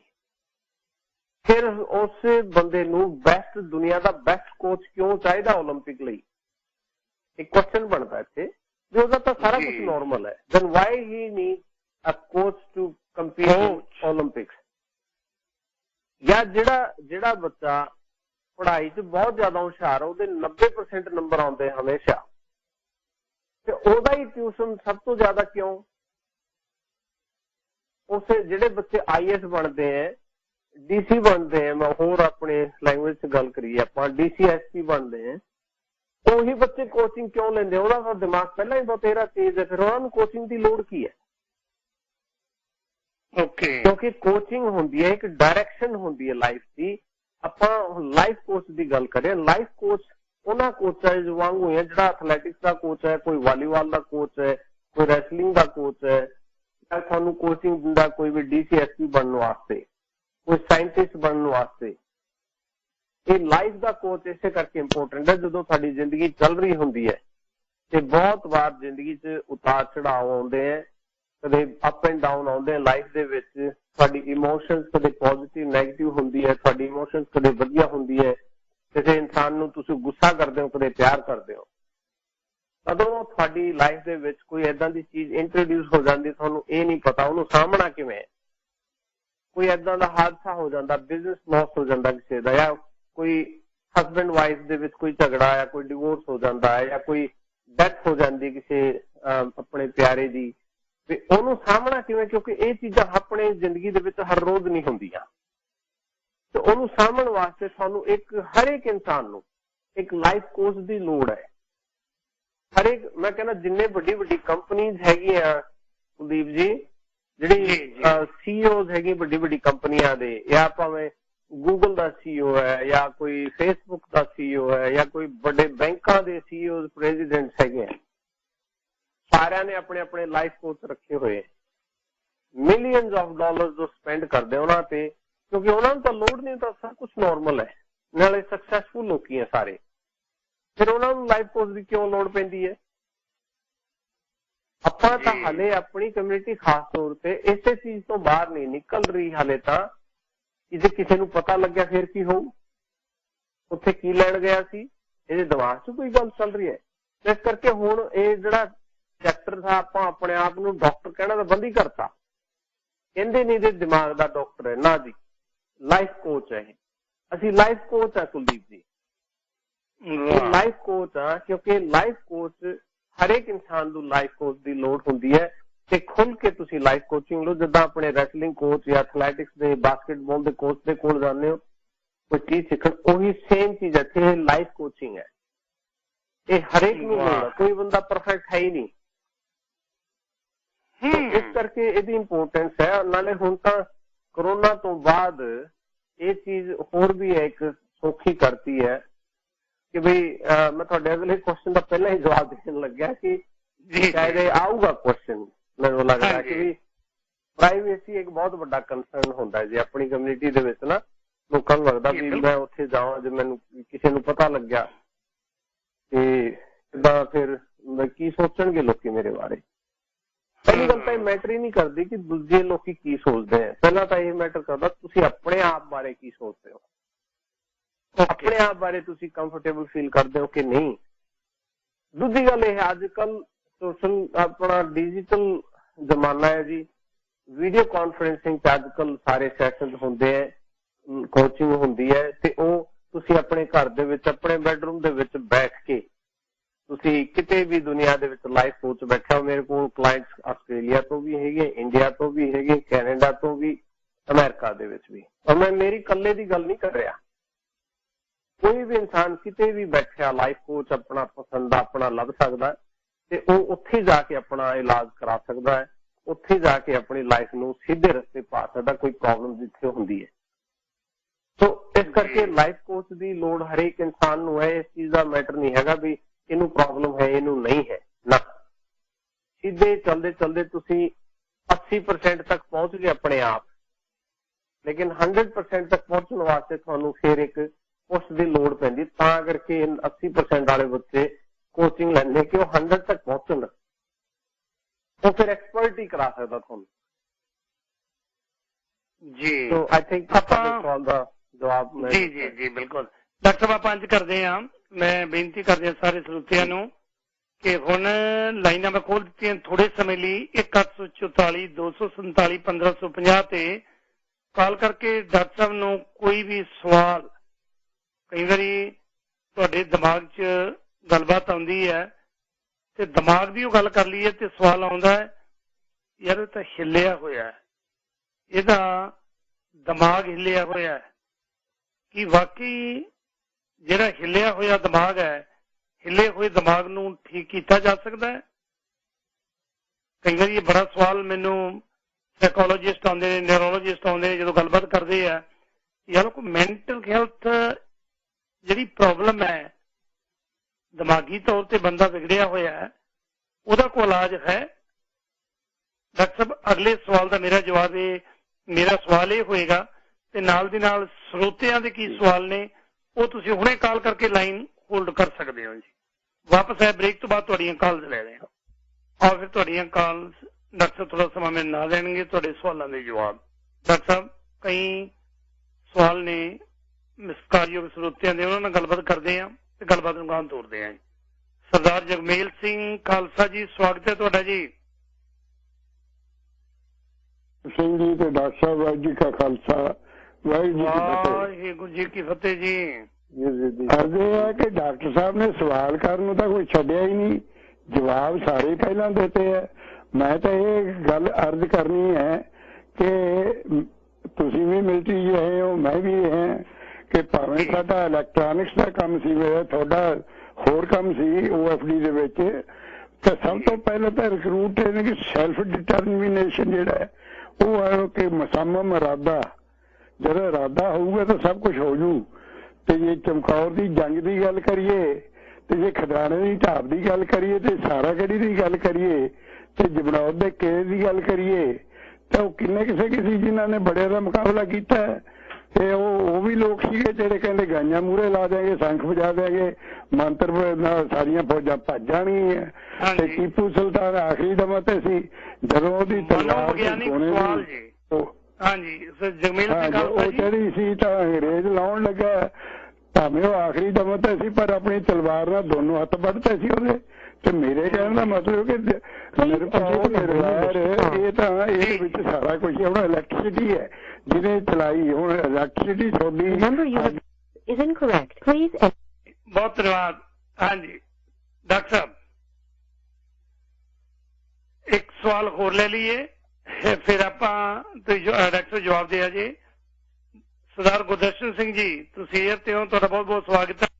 ਵਿਸ਼ੇ ਚ ਰਹਿ ਕੇ ਮਨੋਵਿਗਿਆਨੀ ਡਾਕਟਰ ਨੇ ਉਹਨਾਂ ਸੰਬੰਧੀ ਸਵਾਲ ਹੈ। ਜਦੋਂ ਸੁਣਦੇ ਆ ਰਹੇ ਬੜੀਆਂ ਚੀਜ਼ਾਂ ਸੁਣਨ ਤੋਂ ਬਾਅਦ ਪਿੱਛੇ ਵੱਲ ਨੂੰ ਦੇਖਣ ਜਿਹੜੀ ਸੋਚ ਜਾਂਦੀ ਆ।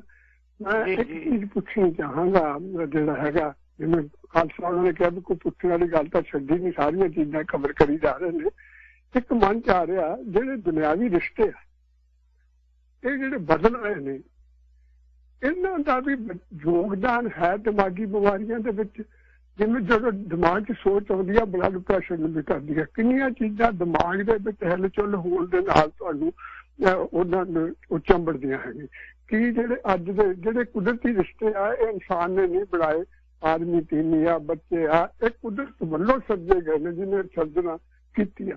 ਕਿ ਇਹਨਾਂ ਦੇ ਵਿੱਚ ਜਿਹੜੀਆਂ ਸਭ ਕੁਛ ਹੋਣ ਦੇ ਬਾਵਜੂਦ ਵੀ ਘਰ ਦੇ ਅੰਦਰ ਮਾਹੌਲ ਦੀ ਬਜਾਏ ਅਸੀਂ ਬਾਹਰ ਨੂੰ ਲੋਕਾਂ ਦੇ ਚੰਗਿਆ ਬਣ ਲਈ ਭੱਜਦੇ ਹਾਂ ਕਿ ਇਹਦਾ ਵੱਡਾ ਰੋਲ ਨਹੀਂ ਦਿਮਾਗੀ ਬਿਮਾਰੀਆਂ ਦੇ ਵਿੱਚ? ਬਹੁਤ ਵਧੀਆ ਤੁਹਾਡਾ ਸਵਾਲ ਹੈ ਜੀ। ਆਪਾਂ ਡਾਕਟਰ ਸਾਹਿਬ ਨੂੰ ਪੁੱਛਦੇ ਹਾਂ। ਮੈਂ ਇੱਕ ਬ੍ਰੇਕ ਲੈ ਲਾਂ, ਬ੍ਰੇਕ ਤੋਂ ਬਾਅਦ ਨਾਲ ਦੀ ਨਾਲ ਡਾਕਟਰ ਸਾਹਿਬ ਨੂੰ ਕਾਲ ਕਰਾਂਗੇ ਤੇ ਡਾਕਟਰ ਸਾਹਿਬ ਨੂੰ ਤੁਹਾਡੇ ਸਵਾਲ ਦੇ ਜ਼ਰੂਰ ਜਵਾਬ ਦੇਣਗੇ ਜੀ। ਹੋਲਡ ਕਰਿਓ, ਵਾਪਸ ਆਏ ਬ੍ਰੇਕ ਤੋਂ ਬਾਅਦ। ਆਪਣੇ ਕਾਰੋਬਾਰ ਨੂੰ ਸਹੀ ਲੋਕਾਂ ਤੱਕ ਸਹੀ ਢੰਗ ਨਾਲ ਸਹੀ ਸਮੇਂ ਤੇ ਪਹੁੰਚਾਓ। KRPI ਰੇਡੀਓ 1550 AM ਦੇ ਨਾਲ ਫੋਨ ਕਰੋ 6044406462 604 440 6462। ਵਾਹ ਜੀ, ਸਰੀ ਜਾ ਕੇ ਆਈ ਤੇ ਮੈਨੂੰ ਦੱਸਿਆ ਵੀ ਨਹੀਂ। ਮੈਂ ਨਹੀਂ ਤੇ ਫਿਰ ਇੰਨੇ ਸੋਹਣੇ ਝੁਮਕੇ ਤੇ ਹੱਥ ਵਿੱਚ ਨਵੀਆਂ ਸੋਨੇ ਦੀਆਂ ਚੂੜੀਆਂ ਇਹ ਕਿੱਥੋਂ ਲਈਆਂ? ਇਹ ਤਾਂ ਮੈਂ ਐਬਸਫੋਰਡ ਵਿੱਚ ਖੁੱਲੇ ਨਵੇਂ store ACC gold and diamond jewellers ਤੋਂ ਲੈ ਕੇ ਆਈ ਹਾਂ। ਬਈ ਇੰਨੀ ਵੈਰਾਈਟੀ, ਨਵੇਂ ਡਿਜ਼ਾਈਨਸ ਤੇ ਕੀਮਤਾਂ ਵੀ ਸਭ ਤੋਂ ਵਧੀਆ। ਸੱਚੀ ਬਹੁਤ ਸੋਹਣੇ ਆ। ਹੁਣ ਗਹਿਣੇ ਲੈਣ ਲਈ ਮੈਂ ਤਾਂ ਨਹੀਂ ਜਾਂਦੀ ਸਰੀ। ਬੈਸਟ ਡਿਜ਼ਾਈਨਸ, ਬੈਸਟ ਕੁਆਲਿਟੀ ਅਤੇ ਬੈਸਟ ਪ੍ਰਾਈਸਸ ਦਾ ਵਾਅਦਾ ਤੁਹਾਡੇ ਆਪਣੇ ਸ਼ਹਿਰ ਐਬਟਸਫੋਰਡ ਵਿੱਚ ਹੁਣ ਖੁੱਲ ਗਿਆ ਹੈ। ACC gold and diamond jewellers, unit 4 2629 Cedar Park Place, Abbotsford. Phone 6048500123। ਆਪਣੀ ਲਾਈਨ ਹੋਲਡ ਕਰ ਸਕਦੇ ਹੋ, ਲਾਈਨ ਮਿਲਣੀ ਬਾਅਦ ਦੇ ਵਿੱਚ ਬਹੁਤ ਔਖੀ ਹੈ। 184424715550। ਡਾਕਟਰ ਸਾਹਿਬ ਸਰਦਾਰ ਗੁਰਦਰਸ਼ਨ ਸਿੰਘ ਹੁਣੀ ਇੱਕ ਬੜਾ ਗੰਭੀਰ ਸਵਾਲ ਕਰਕੇ ਗਏ ਸੀ। ਉਹ ਕਹਿਣ ਲੱਗੇ ਸੀ ਕਿ ਜਿਹੜੇ ਘਰੇਲੂ ਰਿਸ਼ਤੇ ਨੇ ਉਹ ਫਿੱਕੇ ਪੈ ਰਹੇ ਨੇ। ਅਸੀਂ ਦੁਨਿਆਵੀ ਜਿਹੜੇ ਬਾਹਰਲੀ ਹੁਣ ਜਿਹੜੇ ਪਿਓ ਤੇ ਪੁੱਤ ਦਾ ਰਿਸ਼ਤਾ ਹੈ, ਮਾਂ ਬਾਪ ਦਾ ਰਿਸ਼ਤਾ ਹੈ, ਭੈਣ ਭਰਾ ਦਾ ਰਿਸ਼ਤਾ ਹੈ, ਇਹ ਰਿਸ਼ਤੇ ਹੌਲੇ ਹੌਲੇ ਫਿੱਕੇ ਪੈ ਰਹੇ ਨੇ। ਅਸੀਂ ਦੁਨਿਆਵੀ ਰਿਸ਼ਤਿਆਂ ਵੱਲ ਕਿਉਂ ਭੱਜ ਰਹੇ ਹਾਂ ਜੀ ਡਾਕਟਰ ਸਾਹਿਬ? ਇਸ ਚੀਜ਼ ਦੀ ਜਿਹੜੀ ਫਾਊਂਡੇਸ਼ਨ ਹੈ ਜੀ ਇਹ ਉੱਥੋਂ ਹੀ ਸ਼ੁਰੂ ਹੁੰਦੀ ਹੈ, ਰਿਲੇਸ਼ਨਸ਼ਿਪ ਤੋਂ। ਇਹ ਰਿਲੇਸ਼ਨਸ਼ਿਪ ਦਾ ਮਤਲਬ ਹੈ ਕਿ the way you raise your babies, the way you raise your son, the way you raise your daughter, ਉਹ ਜਿਹੜੀ ਡਾਟਰ ਨੂੰ ਆਪਾਂ ਰੇਜ਼ ਕਰਦੇ ਆ ਉਹਨੂੰ ਉਹਦੀ ਪਰਵਰਿਸ਼ ਜਿੱਦਾਂ ਕਰਦੇ ਆ ਉਹ ਚੀਜ਼, ਪਲੱਸ ਆਪਣੇ ਘਰ ਦੇ ਵਿੱਚ ਬਹੁਤ ਸਾਰੀਆਂ ਹਾਲੇ ਆਪਾਂ ਇੰਡੀਅਨ ਕਮਿਊਨਿਟੀ ਦੀ ਗੱਲ ਕਰ ਰਹੇ ਹਾਂ, ਆਪਣੀ ਕਮਿਊਨਿਟੀ ਦੀ ਗੱਲ ਕਰ ਰਹੇ ਹਾਂ ਕਿ ਬਈ ਆਪਾਂ ਹੁਣ ਵੀ ਇੱਕ ਅਨਕੌਂਸ਼ੀਅਸਲੀ ਆਪਣੇ ਦਿਮਾਗ ਦੇ ਵਿੱਚ ਹੀ ਕਈ ਚੀਜ਼ਾਂ ਸੈੱਟ ਹੈਗੀਆਂ ਬਈ ਸ਼ਾਇਦ ਜਿਹੜੀਆਂ ਚੀਜ਼ਾਂ ਵਾਸਤੇ ਮੁੰਡਿਆਂ ਨੂੰ ਕੋਈ ਚੀਜ਼ ਅਲਾਉ ਕਰ ਦਿੰਦੇ ਆ, ਕੁੜੀਆਂ ਨੂੰ ਉਹ ਚੀਜ਼ ਸ਼ਾਇਦ ਅਲਾਉ ਨਹੀਂ ਕਰਦੇ। ਕੱਪੜੇ ਠੀਕ ਪਾਇਆ ਕਰ, ਏਦਾਂ ਨਾ ਕਰਿਆ ਕਰ, ਓਦਾਂ ਨਾ ਕਰਿਆ ਕਰ, ਬਾਹਰ ਨਾ ਘੁੰਮਣ ਜਾਇਆ ਕਰ। ਚਲੋ ਜੇ ਤਾਂ ਕੋਈ ਨਹੀਂ, ਕੁੜੀਆਂ ਨੂੰ ਆਪਾਂ ਕਹਿ ਦਿੰਦੇ ਆ, ਮੁੰਡਿਆਂ ਨੂੰ ਕਹਿ ਦਿੰਦੇ ਆ ਵੀ ਚਲੋ ਕੋਈ ਨਹੀਂ, ਇਹ ਤਾਂ ਮੁੰਡਾ ਹੈ, ਮੁੰਡੇ ਤਾਂ ਏਦਾਂ ਹੀ ਕਰੀ ਜਾਂਦੇ, ਕੋਈ ਗੱਲ ਨਹੀਂ। ਇਹ ਚੀਜ਼ਾਂ ਹੁਣ ਕੁਲਦੀਪ ਜੀ ਇੱਥੇ ਇਸ ਧਰਤੀ ਤੇ ਜਿੱਥੇ ਆਪਾਂ ਰਹਿੰਦੇ ਆ, ਅਮਰੀਕਾ ਕੈਨੇਡਾ ਦੇ ਵਿੱਚ, ਇੱਕ ਕੁਐਸਚਨਸ ਉੱਠਦੇ ਹੁਣ ਆਪਣੇ ਬੱਚਿਆਂ ਦੇ ਦਿਮਾਗ ਦੇ ਵਿੱਚ ਕਿ ਸੇਮ ਪੇਰੈਂਟਸ ਆਪਣੇ ਬੱਚਿਆਂ ਲਈ ਡਿਫਰੈਂਟ ਪਰਸਪੈਕਟਿਵ ਕਿਵੇਂ ਰੱਖ ਸਕਦੇ ਆ ਵੀ ਕੁੜੀਆਂ ਨੂੰ ਆਹ ਚੀਜ਼ ਹੈ ਨਹੀਂ ਤੇ ਮੁੰਡਿਆਂ ਨੂੰ ਆਹ ਚੀਜ਼। ਇਹ ਕੁਐਸਚਨ ਉਹਦੇ ਦਿਮਾਗ ਦੇ ਵਿੱਚ ਸਾਰੀ ਜ਼ਿੰਦਗੀ ਪਿਆ ਰਹਿੰਦਾ ਕਿ ਸਾਨੂੰ ਏਦਾਂ ਰੇਜ਼ ਕੀਤਾ। ਰਿਲੇਸ਼ਨਸ਼ਿਪ ਦਾ ਉੱਥੋਂ ਹੀ ਸ਼ੁਰੂਆਤ ਹੋ ਜਾਂਦੀ ਹੈ। ਜਾਂ ਆਪਾਂ ਇਹ ਵੀ ਕਹਿ ਲਈਏ ਕਿ ਬਹੁਤ ਵਾਰ ਜਦੋਂ ਬੱਚਾ ਹੋਣ ਤੋਂ ਪਹਿਲਾਂ ਹੀ ਪਤਾ ਲੱਗ ਜਾਂਦਾ ਹੈ ਵੀ ਕੁੜੀ ਹੈ ਕਿ ਮੁੰਡਾ ਹੈ, ਉੱਥੋਂ ਹੀ ਪਰਸੈਪਸ਼ਨ ਚੇਂਜ ਹੁੰਦੇ ਕਈ ਵਾਰ ਲੋਕਾਂ ਦੀ। ਉਹ ਅੱਛਾ ਕੁੜੀ ਹੈ, ਸਾਨੂੰ ਤਾਂ ਮੁੰਡਾ ਚਾਹੀਦਾ ਸੀ। ਜਾਂ ਕਈਆਂ ਨੂੰ ਕੁੜੀਆਂ ਚਾਹੀਦੀਆਂ ਵੀ ਪਹਿਲਾਂ ਹੀ ਮੁੰਡਾ ਹੈਗਾ। ਜਾਂ ਵੀ ਇਹ ਬਹੁਤ ਵੱਡਾ ਟੌਪਿਕ ਹੈ। ਮੈਂ ਸੌਰੀ, ਮੈਂ ਕਿਸੇ ਨੂੰ ਅਫੈਂਡ ਨਹੀਂ ਕਰਨਾ ਚਾਹੁੰਦਾ ਇੱਥੇ, ਬਟ ਇਹ ਰਿਐਲਿਟੀ ਹੈ ਜੀ ਕਿ ਆਪਣੀ ਸ਼ੁਰੂਆਤ ਹੁਣ ਰਿਸ਼ਤੇ ਨਾਤੇ ਦੀ ਆਪਾਂ ਗੱਲ ਕਰਦੇ ਹਾਂ। ਇੱਕ ਬਹੁਤ ਹੀ ਸੋਹਣੀ ਚੀਜ਼ ਕਿ ਵੀ ਆਪਣੇ ਘਰ ਦੇ ਵਿੱਚ ਬੇਟੀਆਂ ਹੈਗੀਆਂ ਤੇ ਆਪਣੇ ਘਰ ਦੇ ਵਿੱਚ ਕਿਸੇ ਹੋਰ ਦੀ ਬੇਟੀਆਂ ਆਈ ਹੋਈਆਂ ਵਿਆਹ ਕਰਾ ਕੇ ਜੀ। ਹੁਣ ਜਿਹੜੀ ਚੀਜ਼ ਆਪਾਂ ਆਪਣੀ ਬੇਟੀ ਲਈ ਸੋਚ ਸਕਦੇ ਹਾਂ ਵੀ ਸਾਡੀ ਬੇਟੀ ਦੂਜੇ ਘਰਾਂ ਦੇ ਵਿੱਚ ਜਾ ਕੇ ਰਾਜ ਕਰਨ, ਤੇ ਕਿਸੇ ਹੋਰ ਦੀ ਬੇਟੀ ਸਾਡੇ ਘਰੇ ਆ ਕੇ ਰਾਜ ਕਰ ਸਕਦੀ ਹੈ? ਉਹਨੂੰ ਇਹ ਪਰਮਿਸ਼ਨ ਹੈ? ਕਿਸੇ ਹੋਰ ਦੀ ਬੇਟੀ ਆਪਣੇ ਘਰ ਦੇ ਵਿੱਚ ਆ ਕੇ ਤਾਂ ਨੌਕਰਾਨੀ ਬਣ ਕੇ ਰਵੇ ਜਾਂ ਉਹਨੂੰ ਬਈ ਸੁਣਨਾ ਪੈਣਾ, ਉਹਨੂੰ ਉਹੀ ਕੰਮ ਕਰਨੇ ਪੈਣੇ ਜਿਹੜਾ ਮੈਂ ਕਹੂੰਗਾ। ਪਰ ਫਿਰ ਤੁਸੀਂ ਆਪਣੀ ਬੇਟੀ ਲਈ ਵੀ ਇਹ ਰੂਲ ਲਾਗੂ ਕਰੋ, ਕਿਉਂਕਿ ਜਿਹੜੀ ਰਿਲੇਸ਼ਨਸ਼ਿਪ ਦੀ ਜੜ ਹੈ ਨਾ ਕੁਲਦੀਪ ਜੀ, ਉਹ ਹੁਣ ਮੈਂ ਇੱਕ ਬਹੁਤ ਅਕਸਰ ਇਹ ਗੱਲ ਕਹਿੰਦਾ ਹੁੰਦਾ ਹੈ ਹਮੇਸ਼ਾ ਹੀ ਕਿ ਇਸ ਚੀਜ਼ ਦਾ ਫਰਕ ਸਮਝਣਾ ਪੈਣਾ ਕਿ ਰਿਲੇਸ਼ਨਸ਼ਿਪ ਤੁਹਾਡਾ ਪਿਆਰ ਜਾਂ ਬਿਜ਼ਨਸ ਕੀ ਹੈ। ਪਿਆਰ ਹੈ ਜਾਂ ਉਹ ਬਿਜ਼ਨਸ ਹੈ। ਇੱਕ ਪਾਸੇ ਤੁਸੀਂ ਆਪਣੇ ਲਾਈਫ ਪਾਰਟਨਰ ਨੂੰ ਆਪਣੇ ਘਰ ਦੇ ਵਿੱਚ ਉਹਨੂੰ ਕਹਿੰਦੇ ਆਪਾਂ ਇੱਕ ਵਰਡ ਯੂਜ਼ ਕਰਦੇ ਇੱਥੇ ਕਿ ਆਈ ਲਵ ਯੂ, ਵੀ ਉਹ ਲਵ ਸੱਚੀ ਲਵ ਹੈ ਜਾਂ ਉਹ ਬਿਜ਼ਨਸ ਹੈ। ਜੇ ਉਹ ਬਿਜ਼ਨਸ ਹੈ ਤਾਂ ਰਿਸਟ੍ਰਿਕਸ਼ਨਸ ਨਹੀਂ ਹੋਣੀ ਚਾਹੀਦੀਆਂ। ਰਿਸਟ੍ਰਿਕਸ਼ਨਸ ਜਿੱਥੇ ਆ ਗਿਆ, ਜਿੱਥੇ ਕੰਡੀਸ਼ਨਸ ਲਾਗੂ ਹੋ ਗਈਆਂ, ਉੱਥੇ ਪਿਆਰ ਨਹੀਂ ਹੋ ਸਕਦਾ। ਇਹ ਬਹੁਤ ਗਹਿਰੀ ਤੇ ਬਹੁਤ ਹੀ ਡੂੰਘੀ ਗੱਲ ਹੈ। ਬਹੁਤ ਹੀ ਲੋਕੀ ਹੋ ਸਕਦਾ ਮੇਰੀ ਇਸ ਗੱਲ ਤੋਂ ਸਹਿਮਤ ਨਾ ਵੀ ਹੋਣ, ਬਟ ਇਹ ਪੱਕੀ ਗੱਲ ਹੈ ਕਿ ਪਿਆਰ ਹਮੇਸ਼ਾ ਹੀ ਅਨਕੰਡੀਸ਼ਨਲ ਹੁੰਦਾ ਹੈ।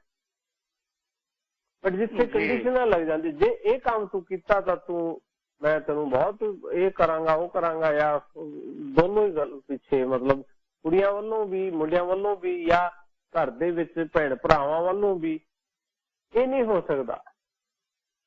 ਸੋ ਰਿਲੇਸ਼ਨਸ਼ਿਪ ਦੀ ਜਿਹੜੀ ਗੱਲ ਹੈ ਤਾਂ ਬਹੁਤ ਹੀ ਵੱਡਾ ਸਮੁੰਦਰ ਹੈ, ਬਹੁਤ ਹੀ ਵੱਡਾ ਚੈਪਟਰ ਹੈ, ਕਿਉਂਕਿ ਅੱਜ ਕੱਲ ਕੋਈ ਘਰ ਏਦਾਂ ਦਾ ਬਚਿਆ ਨਹੀਂ ਜਿੱਥੇ ਵਾਇਰਸ ਜਨਮ ਨਾ ਲਿੱਤਾ ਹੋਵੇ। ਇਹ ਤਾਂ ਹਰ ਇੱਕ ਪਾਸੇ ਮਤਲਬ ਕਿੱਥੇ ਤੱਕ ਸਾਹਮਣੇ ਫਿਰਾਂਗੇ ਆਪਾਂ। ਬੱਚਿਆਂ ਦੀ ਆਪਸ ਦੇ ਵਿੱਚ ਅੰਡਰਸਟੈਂਡਿੰਗ, ਬੱਚਿਆਂ ਦੀ ਪੇਰੈਂਟਸ ਦੇ ਨਾਲ ਅੰਡਰਸਟੈਂਡਿੰਗ, ਤੇ ਬੱਚਿਆਂ ਦੀ ਆਪਣੇ ਗ੍ਰੈਂਡ ਪੇਰੈਂਟਸ ਦੇ ਨਾਲ, ਦਾਦਾ ਦਾਦੀ ਨਾਲ, ਨਾਨਾ ਨਾਨੀ ਦੇ ਨਾਲ, ਉਹ ਉੱਥੇ ਤੱਕ ਆਪਾਂ ਸੋਚ ਵੀ ਨਹੀਂ ਸਕਦੇ ਇਹਨਾਂ ਕੰਟਰੀਆਂ ਦੇ ਵਿੱਚ ਜੀ। ਪੇਰੈਂਟਸ ਨੂੰ ਆਪ ਨੂੰ ਹੀ ਇਨਸਿਕਿਉਰਿਟੀ ਇੰਨੀ ਹੈਗੀ ਕਿ ਵੀ ਪਤਾ ਨਹੀਂ ਇਹ ਵੱਡੇ ਹੋ ਕੇ ਸਾਡੇ ਨਾਲ ਗੱਲ ਵੀ ਕਰਨਗੇ ਕਿ ਨਹੀਂ। ਇੱਥੇ ਕੋਈ ਮੇਰੇ ਕੋਲ ਇੰਨੇ ਐਗਜ਼ਾਮਪਲਸ ਹੈਗੇ ਜਿਹੜੇ ਬੱਚੇ ਆਪਣੇ ਪੇਰੈਂਟਸ ਤੋਂ ਸਿਰਫ 10-15 ਮਾਈਲਸ ਜਾਂ ਇੱਕੋ ਹੀ ਸ਼ਹਿਰ ਦੇ ਵਿੱਚ ਰਹਿੰਦੇ ਹੈ, ਤੇ ਪੇਰੈਂਟਸ ਦਾ ਬਹੁਤ ਵੱਡਾ ਘਰ ਵੀ ਹੁੰਦਾ ਹੈ, ਬਟ ਫਿਰ ਵੀ ਉਹਨਾਂ ਦੇ ਨਾਲ ਨਹੀਂ ਨੇ ਜੀ ਮੈਂ ਵੱਖਰਾ ਰਹਿਣਾ, ਮੈਂ ਸੈਪਰੇਟ ਰਹਿਣਾ ਚਾਹੁੰਦਾ। ਸੋ ਇਹ ਕਿਸੇ ਪਾਸੇ ਤਾਂ ਇਹ ਬੱਚੇ ਇਹ ਇੱਦਾਂ ਦੀ ਇੰਡੀਪੈਂਡੈਂਸ ਸਿੱਖੀ ਹੈ ਨਾ। ਇੱਕ ਗੱਲ ਬਹੁਤ ਹੀ ਸੀਰੀਅਸ ਤੇ ਬਹੁਤ ਇੰਪੋਰਟੈਂਟ ਮੈਂ ਇੱਥੇ ਦੱਸਣਾ ਚਾਹਾਂਗਾ ਕਿ ਆਪਾਂ ਜਦੋਂ ਇੰਡੀਆ ਹੁੰਦੇ ਸੀਗੇ, ਇੰਡੀਆ ਓਵਰਆਲ ਇੰਡੀਆ ਦੀ ਜਿਹੜੀ ਨੀਂਹ ਰੱਖੀ ਗਈ ਸੀ ਜਾਂ ਜਿਸ ਹਿਸਾਬ ਦੇ ਨਾਲ ਉਹ ਦੇਸ਼ ਬਸਿਆ ਸੀ, ਉਹ ਇੱਕ ਸੋਸ਼ਲਿਸਟ ਸਟੇਟ ਸੀਗਾ, ਇੱਕ ਸਮਾਜਿਕ ਸਟੇਟ ਸੀਗਾ। ਉਹ ਇੱਕ ਸਮਾਜਿਕ ਕੰਟਰੀ ਹੈ ਜਿੱਥੇ ਦਾ ਪੂਰੇ ਕੰਟਰੀ ਦਾ ਢਾਂਚਾ ਜਿਹੜਾ ਬਣਿਆ ਹੋਇਆ ਉਹ ਇੱਕ ਰਿਲੇਸ਼ਨਸ਼ਿਪ ਦੇ ਆਧਾਰ ਤੇ ਬਣਿਆ ਹੋਇਆ। ਇਹਨਾਂ ਕੰਟਰੀਆਂ ਦਾ ਜਿਹੜਾ ਵੈਸਟਰਨ ਵਰਲਡ ਹੈ ਇਹ ਇੰਡੀਵਿਜੂਅਲ ਸਟੇਟਸ ਨੇ। ਇੱਥੇ ਇੰਡੀਵਿਜੂਅਲ ਸਟੇਟ ਦਾ ਮਤਲਬ ਇਹ ਹੈ ਕਿ ਵੀ ਇੱਥੇ ਇਹ ਤੇਰਾ ਤੇ ਮੇਰਾ, ਜਿਹੜਾ ਆਪਾਂ ਦੇਸੀ ਆਪਣੀ ਪੰਜਾਬੀ ਭਾਸ਼ਾ ਦੇ ਵਿੱਚ ਦੱਸੀਏ, ਇਹ ਤੇਰਾ ਤੇ ਮੇਰੇ ਵਾਲਾ ਕੰਸੈਪਟ ਹੈ। ਮੈਨੂੰ ਮੇਰੀ ਪ੍ਰਾਈਵੇਸੀ ਚਾਹੀਦੀ। ਕਦੇ ਸੁਣਿਆ ਸੀ ਇੰਡੀਆ ਦੇ ਵਿੱਚ ਕਿ ਕੋਈ ਬੱਚਾ ਇਹ ਕਹੇ ਕਿ ਮੈਨੂੰ ਮੇਰੀ ਪ੍ਰਾਈਵੇਸੀ ਚਾਹੀਦੀ ਹੈ? ਹੁਣ ਤਾਂ ਪੇਰੈਂਟਸ ਹੀ ਕਹਿ ਦਿੰਦੇ ਇਹ ਗੱਲ ਪਹਿਲਾਂ ਤਾਂ ਬੱਚਿਆਂ ਨੂੰ ਕਿ ਆਪਣੀ ਪ੍ਰਾਈਵੇਸੀ ਹੁੰਦੀ, ਤੁਸੀਂ ਆਪਣੇ ਕਮਰੇ 'ਚ ਜਾਓ ਜੀ। ਕਦੇ ਇੰਡੀਆ 'ਚ ਸੁਣਿਆ ਸੀਗਾ ਇਹ? ਕਦੇ ਪਿੰਡਾਂ ਦੇ ਵਿੱਚ ਆਪਾਂ ਇਹ ਮੈਜੋਰਿਟੀ ਤਾਂ ਸਾਰੇ ਪਿੰਡਾਂ ਤੋਂ ਆਏ ਹੋਏ ਲੋਕੀ ਹੈ ਜੀ, ਮੈਜੋਰਿਟੀ ਉਹਨਾਂ ਦੀ ਹੈ, ਤੇ ਕਦੇ ਨਹੀਂ ਸੋਚਿਆ ਉੱਥੇ ਵੀ ਇਹ ਮੇਰਾ ਕਮਰਾ, ਇਹ ਤੇਰਾ ਕਮਰਾ, ਇਹ ਪੇਰੈਂਟਸ ਦਾ ਰੂਮ ਹੈ। ਕਦੇ ਸੋਚਿਆ ਹੀ ਨਹੀਂ ਸੀਗਾ ਇਹ ਗੱਲਾਂ। ਬਟ ਇੱਥੇ ਆ ਕੇ ਤਾਂ ਬਾਈ ਡਿਫਾਲਟ ਜਦੋਂ ਕੋਈ ਨਇਆ ਘਰ ਲੈਂਦਾ, ਨਇਆ ਘਰ ਲੈਣ ਤੋਂ ਪਹਿਲਾਂ ਹੀ ਇਹ ਡਿਸਾਈਡ ਹੋ ਜਾਂਦਾ ਇਹ ਮੇਰਾ ਕਮਰਾ, ਇਹ ਤੇਰਾ ਕਮਰਾ, ਇਹ ਉਹਦਾ ਕਮਰਾ, ਇਹ ਗੈਸਟ ਰੂਮ ਹੈ। ਫਿਰ ਆਪਾਂ ਇੱਕੋ ਹੀ ਘਰ ਦੇ ਵਿੱਚ ਇੰਨੀ ਜ਼ਿਆਦਾ ਚੀਜ਼ਾਂ ਨੂੰ ਪਾਰਟੀਸ਼ਨ ਕਰਕੇ ਫਿਰ ਆਪਾਂ ਗੱਲ ਕਰਦੇ ਹਾਂ ਰਿਸ਼ਤਿਆਂ ਦੀ ਵੀ ਇਕੱਠੇ ਕਿਵੇਂ ਹੋਈਏ। ਫਿਰ ਗੱਲ ਕਰਦੇ ਹਾਂ ਆਪਾਂ ਕਿ ਵੀ ਇਹ ਬੱਚਾ ਗੱਲ ਨਹੀਂ ਕਰਦਾ। ਬੱਚਾ ਗੱਲ ਕਰੇ ਵੀ ਜਦੋਂ ਖਾਣਾ ਖਾਣ ਦੀ ਟੇਬਲ ਤੇ ਇਕੱਠੇ ਬਹਿੰਦੇ ਹੋ ਉੱਥੇ ਤਾਂ ਫੋਨਾਂ ਦੇ ਵਿੱਚ ਲੱਗੇ ਹੁੰਦੇ ਆਪਾਂ ਸਾਰੇ। ਆਪਾਂ ਨੂੰ ਕੰਸਰਨ ਹੈਗਾ ਬਾਹਰ ਸਾਰੀ ਦੁਨੀਆ। ਆਮ ਸੌਰੀ ਕਿ ਵੀ ਬਹੁਤ ਸਾਰੀਆਂ ਗੱਲਾਂ ਨਿਕਲ ਰਹੀਆਂ ਵਿੱਚੋਂ ਕਿ ਵੀ ਹੋ ਸਕਦਾ ਕੋਈ ਕਿਸੇ ਨੂੰ ਕਿੱਦਾਂ ਲੱਗੂਗੀ, ਬਟ ਇਹ ਸੱਚਾਈਆਂ ਹੈ ਜੀ, ਇਹ ਸੱਚਾਈਆਂ ਹੈਗੀਆਂ। ਕਿਉਂਕਿ ਹਰੇਕ ਇਨਸਾਨ ਬਾਹਰ ਜਾ ਕੇ ਬਹੁਤ ਲੈਕਚਰ ਦਿੰਦਾ, ਬਹੁਤ ਬਾਹਰ ਜਾ ਕੇ ਸਿੱਖਿਆਵਾਂ ਵੀ ਦਿੰਦਾ ਲੋਕਾਂ ਨੂੰ, ਤੁਸੀਂ ਏਦਾਂ ਕਰੋ, ਤੁਸੀਂ ਏਦਾਂ ਕਰੋ। ਜੇ ਅੱਜ ਮੇਰੇ ਸਾਹਮਣੇ ਕੋਈ ਬੰਦਾ ਆ ਕੇ ਕਹੇ ਕਿ ਮੈਂ ਕਹਾਂ ਕਿਸੇ ਨੂੰ ਯਾਰ ਮੇਰੇ ਘਰ ਦੇ ਵਿੱਚ ਆਹ ਪ੍ਰੋਬਲਮ ਚੱਲ ਰਹੀ ਹੈ, ਮੈਨੂੰ ਹਰੇਕ ਹੀ ਇਨਸਾਨ ਟੀਚਰ ਵਾਂਗੂ ਫੀਲ ਕਰਾਊਗਾ ਵੀ ਮੈਂ ਤੇਰਾ ਟੀਚਰ, ਮੈਂ ਤੈਨੂੰ ਦੱਸਦਾ ਕੀ ਕਰਨਾ ਚਾਹੀਦਾ। ਬਟ ਉਹਦੇ ਆਪ ਦੇ ਘਰ ਦੇ ਵਿੱਚ ਵੀ ਕੋਈ ਸਮੱਸਿਆ ਚੱਲ ਰਹੀ ਹੋਊਗੀ, ਉਹਦੀ ਕੋਈ ਪਰਵਾਹ ਨਹੀਂ ਹੈ। ਸੋ ਇਹ ਬਹੁਤ ਵੱਡਾ ਟੌਪਿਕ ਤੁਸੀਂ ਛੇੜਿਆ। ਜੀ ਜੀ ਡਾਕਟਰ ਸਾਹਿਬ, ਇਹ ਅਲੱਗ ਟੌਪਿਕ ਹੈ, ਇਹਨੂੰ ਕਿਸੇ ਨਾਲ ਅਲੱਗ ਆਪਾਂ ਜ਼ਰੂਰ ਲੈ ਕੇ ਆਵਾਂਗੇ। ਪਰ ਜਿਹੜਾ ਸਵਾਲ ਵੀਰ ਗੁਰਦਰਸ਼ਨ ਸਿੰਘ ਉਹਨਾਂ ਦਾ ਸੀ, ਹਾਂਜੀ, ਉਹ ਇਸੇ ਕਰਕੇ ਸਾਂਝਾ ਕੀਤਾ ਹੈ। ਵੀਰ ਗੁਰਦਰਸ਼ਨ ਸਿੰਘ ਜੀ, ਅਜੇ ਕੋਈ ਮਨ ਦੇ ਵਿੱਚ ਸਵਾਲ ਰਹਿ ਗਿਆ ਜੀ? ਗੁਰਦਰਸ਼ਨ ਸਿੰਘ ਜੀ, ਰਿਸ਼ਤਿਆਂ ਦਾ ਵੀ ਜਿਹੜੇ ਸਾਡੇ ਹੈਗੇ ਦੁਨਿਆਵੀ, ਉਹਨਾਂ ਦਾ ਵੀ ਬਹੁਤ ਵੱਡੀ ਦੇਣ ਹੈਗੀ ਆ ਦਿਮਾਗੀ ਬਿਮਾਰੀਆਂ ਦੇ ਵਿੱਚ। ਠੀਕ ਹੈ, ਬਹੁਤ ਬਹੁਤ ਮਿਹਰਬਾਨੀ ਡਾਕਟਰ ਸਾਹਿਬ। ਬਹੁਤ ਧੰਨਵਾਦ ਜੀ, ਬਹੁਤ ਧੰਨਵਾਦ। ਚੜ੍ਹਦੀ ਕਲਾ ਰਹੋ। ਧੰਨਵਾਦ। ਸਰਦਾਰ ਨਿਰਮਲ ਸਿੰਘ ਜੀ, ਸਵਾਗਤ ਹੈ ਤੁਹਾਡਾ ਵੀਰ ਜੀ। ਵੀਰ ਨਿਰਮਲ ਸਿੰਘ ਜੀ, ਤੁਸੀਂ ਇਹ ਤੇ ਸਵਾਗਤ ਹੈ ਤੁਹਾਡਾ। ਨਿਰਮਲ ਸਿੰਘ ਜੀ, ਨਿਰਮਲ ਸਿੰਘ ਜੀ ਲਾਸਟ ਕਾਲ ਹੈ ਤੁਹਾਡੀ, ਦੁਬਾਰਾ ਕਾਲ ਕਰ ਲਿਓ, ਨਹੀਂ ਤਾਂ ਜੇ ਛੱਡ ਗਏ ਹੋ ਤਾਂ ਹਾਂਜੀ ਦੁਬਾਰਾ ਕਾਲ ਕਰ ਲਿਓ। ਜਸਵਿੰਦਰ ਸਿੰਘ, ਤੁਸੀਂ ਇਹ ਤੇ ਵੀਰ ਜੀ, ਬਹੁਤ ਸਵਾਗਤ ਹੈ। ਹਾਂਜੀ ਡਾਕਟਰ ਸਾਹਿਬ ਜੀ, ਭਾਈ ਕੁਲਦੀਪ ਸਿੰਘ ਜੀ, ਸਮੁੱਚੇ ਸਰੋਤਿਆਂ ਨੂੰ ਪਿਆਰ ਭਰੀ ਸਤਿ ਸ਼੍ਰੀ ਅਕਾਲ। ਵਾਹਿਗੁਰੂ ਜੀ ਕਾ ਖਾਲਸਾ, ਵਾਹਿਗੁਰੂ ਜੀ ਕੀ ਫਤਿਹ ਜੀ।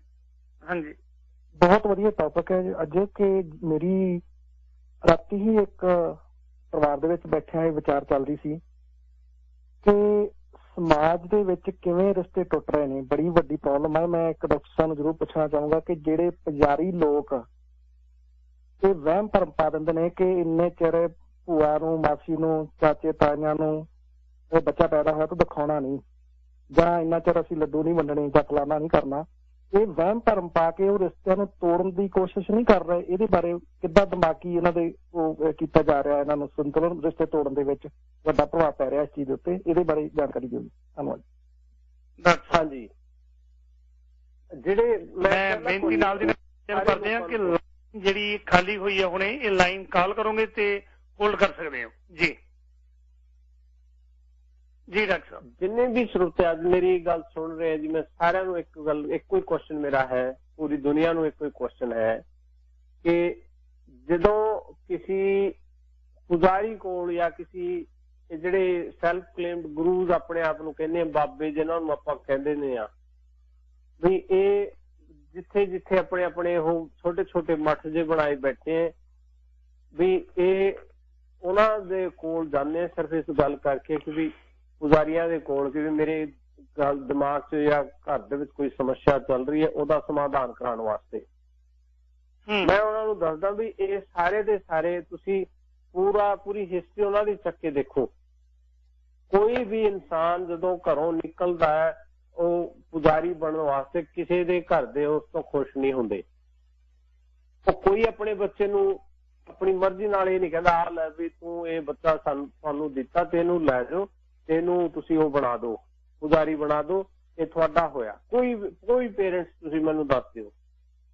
ਇਹ ਸਿਰਫ ਆਪਣੀ ਦੁਕਾਨਦਾਰੀ ਚਲਾ ਰਹੇ ਹੈ ਔਰ ਕੁਛ ਨਹੀਂ ਹੈਗਾ। ਉਹਨਾਂ ਨੇ ਘੁੰਮ ਫਿਰ ਕੇ ਜਦੋਂ ਰਿਸ਼ਤੇ ਨਾਤਿਆਂ ਦਾ ਸਾਰਾ ਸੱਤਿਆਨਾਸ਼ ਕਰਕੇ ਤੇ ਉਹਨਾਂ ਦੀ ਪ੍ਰੋਬਲਮਸ ਉੱਥੇ ਦੀ ਉੱਥੇ ਖੜੀਆਂ। ਜਦੋਂ ਉਹਨਾਂ ਦੀ ਪ੍ਰੋਬਲਮ ਇੰਨੀ ਜ਼ਿਆਦਾ ਵੱਧ ਜਾਂਦੀ ਹੈ ਫਿਰ ਉਹ ਸਾਨੂੰ ਲੱਭਦੇ ਫਿਰਦੇ ਹੈ ਵੀ ਜੀ ਇਹ ਹੋ ਗਿਆ ਜੀ, ਮੈਂ ਬਾਬਿਆਂ ਕੋਲ ਵੀ ਜਾਇਆ ਏ, ਅਸੀਂ ਵੀ ਪੂਜਾ ਪਾਠ ਵੀ ਕਰਾ ਲਿਆ ਜੀ, ਅਸੀਂ ਤਾਂ ਆਹ ਵੀ ਕਰਾ ਲਿਆ, ਦਾਨ ਪੁੰਨ ਵੀ ਕਰਤਾ ਜੀ, ਉਹ ਵੀ ਕਰਤਾ। ਜੋ ਵੀ ਉਹ ਕਹਿੰਦੇ ਉਹ ਸਾਰੀ ਗੱਲਾਂ ਕਰੀ ਜਾਂਦੇ ਹੈ ਜੀ। ਸਾਰਿਆਂ ਨੂੰ ਪਤਾ ਹੈ ਬਹੁਤ ਵੱਡਾ ਬਿਜ਼ਨਸ ਹੈ ਤੇ ਜਿਹੜੀ ਚੀਜ਼ ਦਾ ਇਲਾਜ ਜਿਸ ਚੀਜ਼ ਨਾਲ ਹੋਣਾ ਉਹ ਤਾਂ ਉਸੇ ਚੀਜ਼ ਨਾਲ ਹੋਣਾ ਹੈ। ਬਿਮਾਰੀਆਂ ਤੋਂ ਭੱਜਣ ਦੀ ਲੋੜ ਨਹੀਂ, ਉਹਦੇ ਸਾਹਮਣੇ ਖੜ ਕੇ ਉਹਦਾ ਪ੍ਰੋਪਰ ਇਲਾਜ ਦੀ ਲੋੜ ਹੈ। ਹੁਣ ਮੈਂ ਇਹੀ ਕੁਐਸਚਨ ਇਹਨਾਂ ਨੂੰ ਇਹ ਵੀ ਪੁੱਛਦਾ ਕਿ ਤੁਹਾਨੂੰ ਉਹਨਾਂ ਪੁਜਾਰੀਆਂ ਕੋਲੇ ਜਾਂਦੇ ਹੋਏ ਸ਼ਰਮ ਨਹੀਂ ਆਉਂਦੀ, ਬਟ ਕਿਸੇ ਮੈਂਟਲ ਹੈਲਥ ਐਕਸਪਰਟ ਦੇ ਕੋਲ ਜਾਂਦੇ ਹੋ ਤੁਹਾਨੂੰ ਸ਼ਰਮ ਆਉਂਦੀ ਹੈ। ਉੱਥੇ ਵੀ ਕਿਸੇ ਨੂੰ ਪਤਾ ਨਹੀਂ ਲੱਗਦਾ ਕੀ ਕਹਿਣਗੇ। ਬਿਲਕੁਲ ਬਿਲਕੁਲ ਆਹੀ ਸਵਾਲ, ਇਹਦਾ ਜਵਾਬ ਹੀ ਇਹੀ ਹੈ ਕਿ ਜਦੋਂ ਕਿਸੇ ਮੈਂਟਲ ਹੈਲਥ ਦਾ ਐਕਸਪਰਟ ਹੈ, ਕਿਉਂਕਿ ਜਿਹੜੇ ਪੁਜਾਰੀ ਕੋਲ ਜਾ ਰਹੇ ਹੋ ਤਾਂ ਆਪ ਮੈਂਟਲ ਹੈ, ਜਿਹਨੂੰ ਅਸੀਂ ਕਹਿੰਦੇ ਮੈਂਟਲ ਹੈ, ਦਿਮਾਗੀ ਤੌਰ ਤੇ ਇਹ ਬਿਮਾਰ ਹੈ। ਜਦੋਂ ਦਿਮਾਗੀ ਤੌਰ ਤੇ ਬਿਮਾਰ ਵਿਅਕਤੀ ਕੋਲ ਜਾਓਗੇ ਕੀ ਤੁਹਾਡੇ ਦਿਮਾਗ ਨੂੰ ਤੰਦਰੁਸਤ ਕਰੇਗਾ? ਉਹ ਤਾਂ ਆਪ ਦਿਮਾਗੀ ਬਿਮਾਰ ਹੈ। ਉਹਦੇ ਵਿੱਚੋਂ ਘਰੋਂ ਭੱਜੇ ਹੋਏ ਹੈ, ਉਹ ਜਿਹੜੇ ਆਪ ਦੁਨੀਆਦਾਰੀ ਤੋਂ ਗ੍ਰਸਤੀ ਤੋਂ ਭੱਜੇ ਹੋਏ ਲੋਕੀ ਹੈ, ਉਹਨਾਂ ਦੇ ਕੋਲ ਜਾ ਕੇ ਇਲਾਜ ਲੱਭ ਰਹੇ ਹੋ ਜਿਹਨਾਂ ਦੀ ਆਪ ਵੀ ਕੋਈ ਐਜੂਕੇਸ਼ਨ ਨਹੀਂ ਉਸ ਚੀਜ਼ ਦੇ ਬਾਰੇ, ਉਹਨਾਂ ਕੋਲ ਜਾ ਕੇ ਇਲਾਜ ਲੱਭ ਰਹੇ ਹੋ। ਡਾਕਟਰ ਮੈਂ ਥੋੜਾ ਹੀ ਟਾਈਮ ਤੁਹਾਡਾ ਲੈਣਾ, ਵੈਸੇ ਬਹੁਤ ਕੀਮਤੀ ਸਮਾਂ ਹੈ ਤੁਹਾਡਾ, ਬੜੀਆਂ ਅਹਿਮ ਗੱਲਾਂ ਬਾਤਾਂ ਕੀਤੀਆਂ ਨੇ। ਮੈਂ ਬੇਨਤੀ ਕਰਾਂ ਸਿਰਫ 15 ਮਿੰਟ ਕੁੱਲ ਨੇ ਮੇਰੇ ਕੋਲ ਤੇ ਤੁਹਾਡੇ ਸਵਾਲਾਂ ਦੇ ਜਵਾਬ ਲੈ ਸਕਦੇ ਹਾਂ। 844 247 1550 ਲਾਈਨ ਜਿਹੜੀ ਖਾਲੀ ਹੋਈ ਹੈ ਹੋਲਡ ਕਰ ਸਕਦੇ ਹੋ। ਨਿਰਮਲ ਸਿੰਘ ਜੀ ਸਵਾਗਤ ਹੈ, ਤੁਸੀਂ ਇੱਥੇ ਹੋ। ਹਾਂਜੀ ਦੋਨਾਂ ਵੀਰਾਂ ਨੂੰ ਸਤਿ ਸ੍ਰੀ ਅਕਾਲ। ਸਤਿ ਸ੍ਰੀ ਅਕਾਲ ਜੀ। ਸਤਿ ਸ੍ਰੀ ਅਕਾਲ ਜੀ। ਹਾਂਜੀ ਡਾਕਟਰ ਸਾਹਿਬ, ਮੇਰੀ ਨਾ ਬਾਪ ਜਦੋਂ ਇੰਡੀਆ ਜਾਂਦੀ ਹੈ ਉਦੋਂ ਟੈਨਸ਼ਨ 'ਚ ਆ ਜਾਂਦੀ ਹੈ ਤੇ ਇੱਥੇ ਆ ਕੇ ਠੀਕ ਹੋ ਜਾਂਦੀ ਹੈ। ਇੱਥੇ ਵੀ ਥੋੜਾ ਟਾਈਮ ਲੱਗਦਾ, ਜਦੋਂ ਜਿੰਨਾ ਚਿਰ ਕੰਮ 'ਚ ਨਹੀਂ ਜਾਂਦੀ ਉਹਨਾਂ ਚਿਰ ਨਹੀਂ ਠੀਕ ਹੁੰਦੀ। ਤੇ ਅਸੀਂ ਤਾਂ ਕਿਸੇ ਬਾਬੇ ਨੂੰ ਨਹੀਂ ਮੰਨਦੇ, ਨਾ ਮੰਨਣਾ ਹੈ। ਹਾਂਜੀ ਇੰਡੀਆ ਜਾ ਕੇ ਟੈਨਸ਼ਨ 'ਚ ਹੋ ਜਾਂਦੇ, ਇੱਥੇ ਠੀਕ ਹੋ ਜਾਂਦੇ ਹੈ। ਮੈਨੂੰ ਇੱਕ ਗੱਲ ਚੇਤੇ ਆ ਗਈ ਜੀ। ਹੁਣ ਨਾ ਇੱਕ ਇੱਥੇ ਅਮਰੀਕਾ ਦਾ, ਹਾਂਜੀ ਇੱਕ ਅਮਰੀਕਾ ਦਾ ਗੋਰਾ ਹੈ ਜੀ, ਉਹ ਪਿਛਲੇ 5 ਸਾਲਾਂ ਤੋਂ ਇੰਡੀਆ ਬੈਠਾ ਹੈ ਹਰਿਦੁਆਰ ਦੇ ਵਿੱਚ। ਅੱਛਾ। ਉਹ ਵੀ ਉੱਥੇ ਬਾਬਾ ਰਾਮਦੇਵ ਦਾ ਜਿਹੜਾ ਸ਼ਿਵਰ ਹੈ ਉੱਥੇ ਬੈਠਿਆ ਜੀ। ਉੱਥੇ ਸਵੇਰੇ ਸ਼ਾਮ ਯੋਗਾ ਕਰਦੇ ਤੇ ਉਹਨਾਂ ਦੇ ਨਾਲ ਉਹ ਸਵੇਰੇ ਸ਼ਾਮ ਯੋਗਾ ਕਰਦਾ ਤੇ ਨਾਲ ਉਹਨਾਂ ਦੇ ਦਾਲ ਖਾਣੀ ਤੇ ਫਰੂਟਸ ਵਗੈਰਾ ਖਾਣੇ। ਤੇ ਅਮਰੀਕਾ ਜਦੋਂ ਵੀ ਉਹ ਆਉਂਦਾ ਹੈ 5 ਮਹੀਨਿਆਂ ਬਾਅਦ, 6 ਮਹੀਨਿਆਂ ਬਾਅਦ, 3 ਮਹੀਨਿਆਂ ਬਾਅਦ ਜਦੋਂ ਵੀ ਆਉਂਦਾ, ਤੇ ਬਹੁਤ ਵੱਡਾ ਇਨਸਾਨ ਹੋ, ਕੋਈ ਕਿਸੇ ਕੰਪਨੀ ਦਾ ਮਾਲਿਕ ਹੈ, ਪੈਸਿਆਂ ਦੀ ਕੋਈ ਕਮੀ ਨਹੀਂ। ਉਹਦੀ $5 ਮਿਲੀਅਨ ਹਾਲੇ ਤੱਕ ਉਹ ਡੋਨੇਟ ਕਰ ਚੁੱਕਿਆ ਉੱਥੇ ਰਾਮਦੇਵ ਦੇ ਸ਼ਿਵਰ ਦੇ ਵਿੱਚ। ਉਹ $5 ਮਿਲੀਅਨ ਉੱਥੇ ਡੋਨੇਟ ਕਰ ਚੁੱਕਿਆ ਉਹ। ਤੇ ਉਸ ਨੂੰ ਕਿਸੇ ਨੇ ਕੁਐਸਚਨ ਪੁੱਛਿਆ ਕਿ ਜੀ ਤੁਸੀਂ ਇੱਥੇ ਹੀ ਰਹਿੰਦੇ, ਤੁਹਾਡੀ ਕੰਪਨੀ ਉੱਥੇ ਚੱਲਦੀ, ਕਿਵੇਂ ਕੰਮ ਚੱਲ ਰਿਹਾ ਹੈ? ਕਹਿੰਦਾ ਜਿੰਨਾ ਸਾਰੀ ਜ਼ਿੰਦਗੀ ਮੈਂ ਕਮਾਇਆ ਹੈ ਉਹਦੇ ਕਰਕੇ ਹੀ ਮੈਂ ਇੱਥੇ ਬੈਠਿਆ, ਕਿਉਂਕਿ ਮੈਨੂੰ ਉੱਥੇ ਨੀਂਦ ਨਹੀਂ ਆਉਂਦੀ। ਤੇ ਮੈਂ ਕਹਿੰਦਾ ਮੈਨੂੰ ਉੱਥੇ ਨੀਂਦ ਨਹੀਂ ਆਉਂਦੀ। ਜਦੋਂ ਵੀ ਮੈਂ ਅਮਰੀਕਾ ਜਾਂਦਾ, ਭਾਵੇਂ 1 ਹਫ਼ਤੇ ਲਈ ਜਾਵਾਂ, ਮੇਰਾ ਉਹ ਹਫ਼ਤਾ ਬਹੁਤ ਹੀ ਮਿਜ਼ਰੇਬਲ ਹੁੰਦਾ, ਮੈਨੂੰ ਉੱਥੇ ਨੀਂਦ ਨਹੀਂ ਆਉਂਦੀ, ਮੈਨੂੰ ਐਂਜ਼ਾਇਟੀ ਹੁੰਦੀ ਹੈ, ਘਬਰਾਹਟ ਹੁੰਦੀ ਹੈ। ਤੇ ਹੁਣ ਉੱਥੇ ਜਾ ਕੇ ਇੰਡੀਆ ਉਹ ਯੋਗਾ ਕਰਦਾ ਸਵੇਰੇ ਸ਼ਾਮ, ਤੇ ਉੱਥੇ ਜਾ ਕੇ ਉਹਨੂੰ ਇੱਕ ਡਿਫਰੈਂਟ ਫੀਲਿੰਗ ਆਉਂਦੀ ਹੈ, ਉਹਨੂੰ ਨੀਂਦ ਚੰਗੀ ਆਉਂਦੀ ਹੈ। ਕਹਿੰਦਾ ਮੈਨੂੰ ਏਦਾਂ ਲੱਗਦਾ ਵੀ ਜਿਵੇਂ ਸਵਰਗ 'ਚ ਆ ਗਿਆ ਮੈਂ। ਹੁਣ ਮੈਂ ਕੁਐਸਚਨ ਉਹਨੂੰ ਇਹ ਮੇਰਾ ਹੈ, ਤੇ ਏਦਾਂ ਦੇ ਬਹੁਤ ਸੇ ਇਨਸਾਨ ਹੈ। ਉੱਥੇ ਜਾ ਕੇ ਮੈਨੂੰ ਠੀਕ ਲੱਗਾ, ਇੱਥੇ ਮੈਨੂੰ ਠੀਕ ਨਹੀਂ ਲੱਗਦਾ। ਇਨਸਾਨ ਉਹੀ, ਦਿਮਾਗ ਉਹੀ, ਦਿਮਾਗ ਦੇ ਸਾਰੇ ਤੰਤਰ ਮੰਤਰ ਸਾਰੇ ਉਹੀ, ਲੇਕਿਨ ਇੱਕ ਸਿਰਫ ਜਗ੍ਹਾ ਬਦਲਣ ਦੇ ਨਾਲ ਹੀ ਉਹਦਾ ਸਾਰਾ ਕੁਝ ਚੇਂਜ ਹੋ ਜਾਂਦਾ ਹੈ। ਇਹਦਾ ਮਤਲਬ ਇਹ ਹੈ ਇੱਥੇ ਅਮਰੀਕਾ ਦੇ ਵਿੱਚ ਉਸ ਇਨਸਾਨ ਨੇ ਇੰਨੇ ਸਾਰੀ ਜ਼ਿੰਦਗੀ ਲਾ ਕੇ ਇੰਨਾ ਵੱਡਾ ਬਿਜ਼ਨਸ ਖੜਾ ਕੀਤਾ, ਇਹਦਾ ਮਤਲਬ ਉਸ ਨੂੰ ਉਹ ਜਦੋਂ ਬਿਜ਼ਨਸ ਕਰ ਰਿਹਾ ਸੀ ਜਾਂ ਉਹਨੇ ਜਦੋਂ ਖੜਾ ਕੀਤਾ ਸਾਰਾ ਬਿਜ਼ਨਸ, ਕੋਈ ਨਾ ਕੋਈ ਚੀਜ਼ ਉਹਨੇ ਉਸ ਟਾਈਮ ਏਦਾਂ ਦੀ ਆਪਣੇ ਲਾਈਫ ਸਟਾਈਲ ਆਪਣਾ ਏਦਾਂ ਦਾ ਬਣਾਇਆ ਜਿਹਦੇ ਕਰਕੇ ਉਹਨੂੰ ਨੀਂਦ ਆਣੀ ਹਟ ਗਈ ਜੀ। ਉਹਨੂੰ ਕੋਈ ਨਾ ਕੋਈ, ਇਹ ਕਿਵੇਂ ਹੋ ਸਕਦਾ ਹੈ ਇੱਕੋ ਇਨਸਾਨ ਸਿਰਫ ਥਾਂ ਬਦਲਣ ਕਰਕੇ ਇੰਨੀ ਪ੍ਰੋਬਲਮ, ਤੇ ਕੋਈ ਨਾ ਕੋਈ ਚੀਜ਼ ਉਸ ਥਾਂ ਦੇ ਨਾਲ ਰਿਲੇਟਿਡ ਹੈ ਜਿਹੜੀ ਉਹਦੇ ਦਿਮਾਗ ਦੇ ਵਿੱਚ ਫਸੀ ਹੋਈ ਹੈ। ਨਹੀਂ ਤਾਂ ਪੋਸੀਬਲ ਹੀ ਹੈ ਨਹੀਂ ਕੋਈ, ਕਿਉਂਕਿ ਦਿਮਾਗ ਥੋੜਾ ਚੇਂਜ ਹੋ ਜਾਂਦਾ ਇੰਡੀਆ ਜਾਂ ਅਮਰੀਕਾ ਜਾਂ ਕੈਨੇਡਾ ਆਉਣ ਦੇ ਨਾਲ, ਉਹਦੇ ਨਾਲ ਰਿਲੇਟਿਡ ਕੋਈ ਚੀਜ਼ ਹੋਊਗੀ ਜਿਹੜੀ ਉਹਨਾਂ ਨੂੰ ਤੰਗ ਕਰ ਰਹੀ ਹੈ ਜੀ। ਨਿਰਮਲ ਸਿੰਘ ਜੀ, ਉਹ ਚੀਜ਼ ਜੇ ਉਹਦੇ ਵਿੱਚ ਹਟ ਜਾਵੇ ਤਾਂ ਫਿਰ ਜਿੱਥੇ ਮਰਜ਼ੀ ਤੁਸੀਂ ਜਾ ਕੇ ਰਹਿ ਸਕਦੇ ਹੋ। ਤਾਂ ਨਿਰਮਲ ਸਿੰਘ ਜੀ ਅਜੇ ਰਹਿ ਗਿਆ ਮਨ 'ਚ ਕੋਈ ਸਵਾਲ? ਹਾਂਜੀ, ਮੈਂ ਕਿਹਾ ਛੱਡ ਗਏ ਨੇ। ਤੁਹਾਨੂੰ ਲੱਗਦਾ ਹੈ ਕਿ ਜਾ ਕੇ ਸਟ੍ਰੈਸ ਹੁੰਦਾ ਹੈ, ਟੈਨਸ਼ਨ ਹੁੰਦੀ ਹੈ, ਐਂਗਜ਼ਾਇਟੀ ਹੁੰਦੀ ਹੈ, ਹੋਰ ਕਈ ਤਰ੍ਹਾਂ ਦੀਆਂ ਮੁਸ਼ਕਲਾਂ ਹੁੰਦੀਆਂ ਨੇ, ਭੇਜਣਾ ਉੱਥੇ ਜਾਣ ਦੀ ਲੋੜ ਹੀ ਨਹੀਂ। ਫਿਰ ਪਤਾ ਹੈ ਕਿ ਉੱਥੇ ਜਾ ਕੇ ਮੈਨੂੰ ਮੁਸ਼ਕਲ ਹੋਣੀ ਹੈ, ਬੈਟਰ ਇਹੀ ਹੈ ਕਿ ਉਹਨੂੰ ਆਪਾਂ ਇੱਥੇ ਹੀ ਉਸ ਮੁਸ਼ਕਲ ਨੂੰ ਸੋਲਵ ਕਰ ਲਈਏ।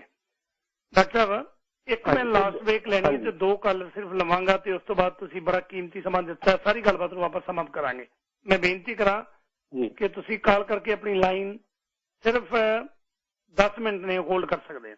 ਵਾਪਸ ਆਏ, ਲਾਸਟ ਬ੍ਰੇਕ ਹੈ ਜੀ ਇਸ ਘੰਟੇ। ਦਿਲਾਂ ਦੀ ਸਾਂਝ ਦੇ ਵਿੱਚ ਆਖਰੀ ਕਾਲਰ ਹੋਣਗੇ, ਸਾਰੀ ਗੱਲਬਾਤ ਸਮਾਪਤ ਕਰਾਂਗੇ। ਬੀਬਾ ਰੁਪਿੰਦਰ ਕੌਰ ਜੀ, ਤੁਹਾਡਾ ਦਿਲ ਦੀਆਂ ਗਹਿਰਾਈਆਂ 'ਚ ਸਵਾਗਤ ਹੈ ਜੀ। ਰੁਪਿੰਦਰ ਕੌਰ ਜੀ ਏਅਰ ਤੇ ਹੋ ਤੁਸੀਂ, ਤੁਹਾਡਾ ਸਵਾਗਤ ਹੈ।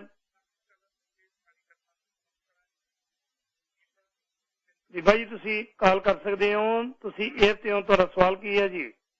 ਭਾਜੀ ਕੁਲਦੀਪ ਸਿੰਘ ਜੀ। ਹੈਲੋ, ਏਅਰ ਤੇ ਹੋ ਤੁਸੀਂ, ਤੁਹਾਡਾ ਸਵਾਗਤ ਹੈ।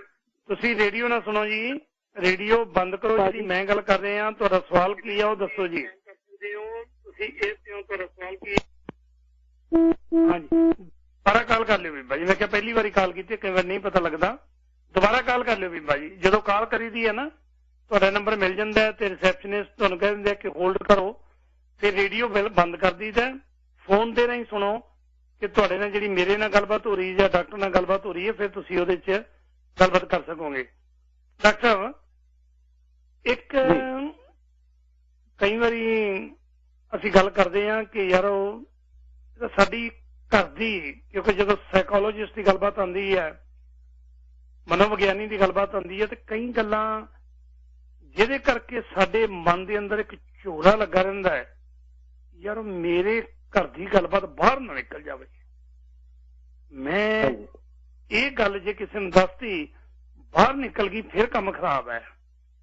ਜਿਹਨੂੰ ਅਸੀਂ ਫਾਈਨਲੀ ਸਾਈਕੋਪੈਥੀ ਦੀ ਕਈ ਵਾਰੀ ਜ਼ਿਕਰ ਵੀ ਕਰਦੇ ਹਾਂ ਅਸੀਂ। ਥੋੜਾ ਜਿਹਾ ਇਹਨੂੰ ਇਹਦੇ ਨਾਲ ਰਿਲੇਟ ਕਰਿਓ ਕਿ ਜਿਨ੍ਹਾਂ ਲੋਕਾਂ ਦੇ ਦਿਮਾਗ 'ਚ ਇਹ ਗੱਲ ਹੁੰਦੀ ਹੈ ਕਿ ਮੁਸ਼ਕਲ ਬੜੀ ਵੱਡੀ ਹੈ। ਲੈਟਸ ਸੇ, ਮੈਂ ਤੁਹਾਨੂੰ ਇੱਕ ਐਗਜ਼ਾਮਪਲ ਦੇ ਦਿੰਦਾ। ਇੱਕ ਐਗਜ਼ਾਮਪਲ ਦੇਣਾ ਕਿ ਪਰਿਵਾਰ ਦੇ ਵਿੱਚ ਕੋਈ ਬੱਚਾ ਹੈ, ਸਕੂਲ ਜਾ ਰਿਹਾ, ਪਰਿਵਾਰ ਦੇ ਮੈਂਬਰਾਂ ਨੂੰ ਪਤਾ ਲੱਗ ਗਿਆ ਕਿ ਮੇਰਾ ਬੱਚਾ ਗਲਤ ਲਾਈਨ 'ਚ ਜਾ ਰਿਹਾ। ਗਲਤ ਲਾਈਨ, ਲੈਟਸ ਸੇ ਕਿ ਬੱਚੇ ਦੂਜੇ ਨਾਲ ਰਲ ਕੇ ਕੋਈ ਸਮੋਕਿੰਗ ਕਰਨ ਲੱਗ ਪਿਆ ਜਾਂ ਡਰੱਗ ਲੈਣ ਲੱਗ ਪਿਆ। ਉਹ ਇਸ ਗੱਲੋਂ ਡਰ ਰਿਹਾ ਹੈ ਕਿ ਜੇ ਮੈਂ ਕਿਤੇ ਲੈ ਕੇ ਗਿਆ ਤੇ ਮੇਰੀ ਗੱਲ ਪਰਿਵਾਰ ਦੀ ਬਾਹਰ ਨਿਕਲ ਜਾਣੀ ਹੈ। ਉਹ ਘਰੋਂ ਬਾਹਰ ਨਹੀਂ ਕੱਢਦਾ। ਇਹ ਚੀਜ਼ਾਂ ਕਿੰਨੀਆਂ ਕੁ ਖਤਰਨਾਕ ਹੋ ਸਕਦੀਆਂ ਪਰਿਵਾਰ ਲਈ ਤੇ ਉਸ ਬੱਚੇ ਦੇ ਲਈ। ਮੈਂ ਇੱਕ ਤੁਹਾਨੂੰ ਉਦਾਹਰਨ ਦਿੰਦਾ ਜੀ। ਹਾਂਜੀ, ਬਿਲਕੁਲ।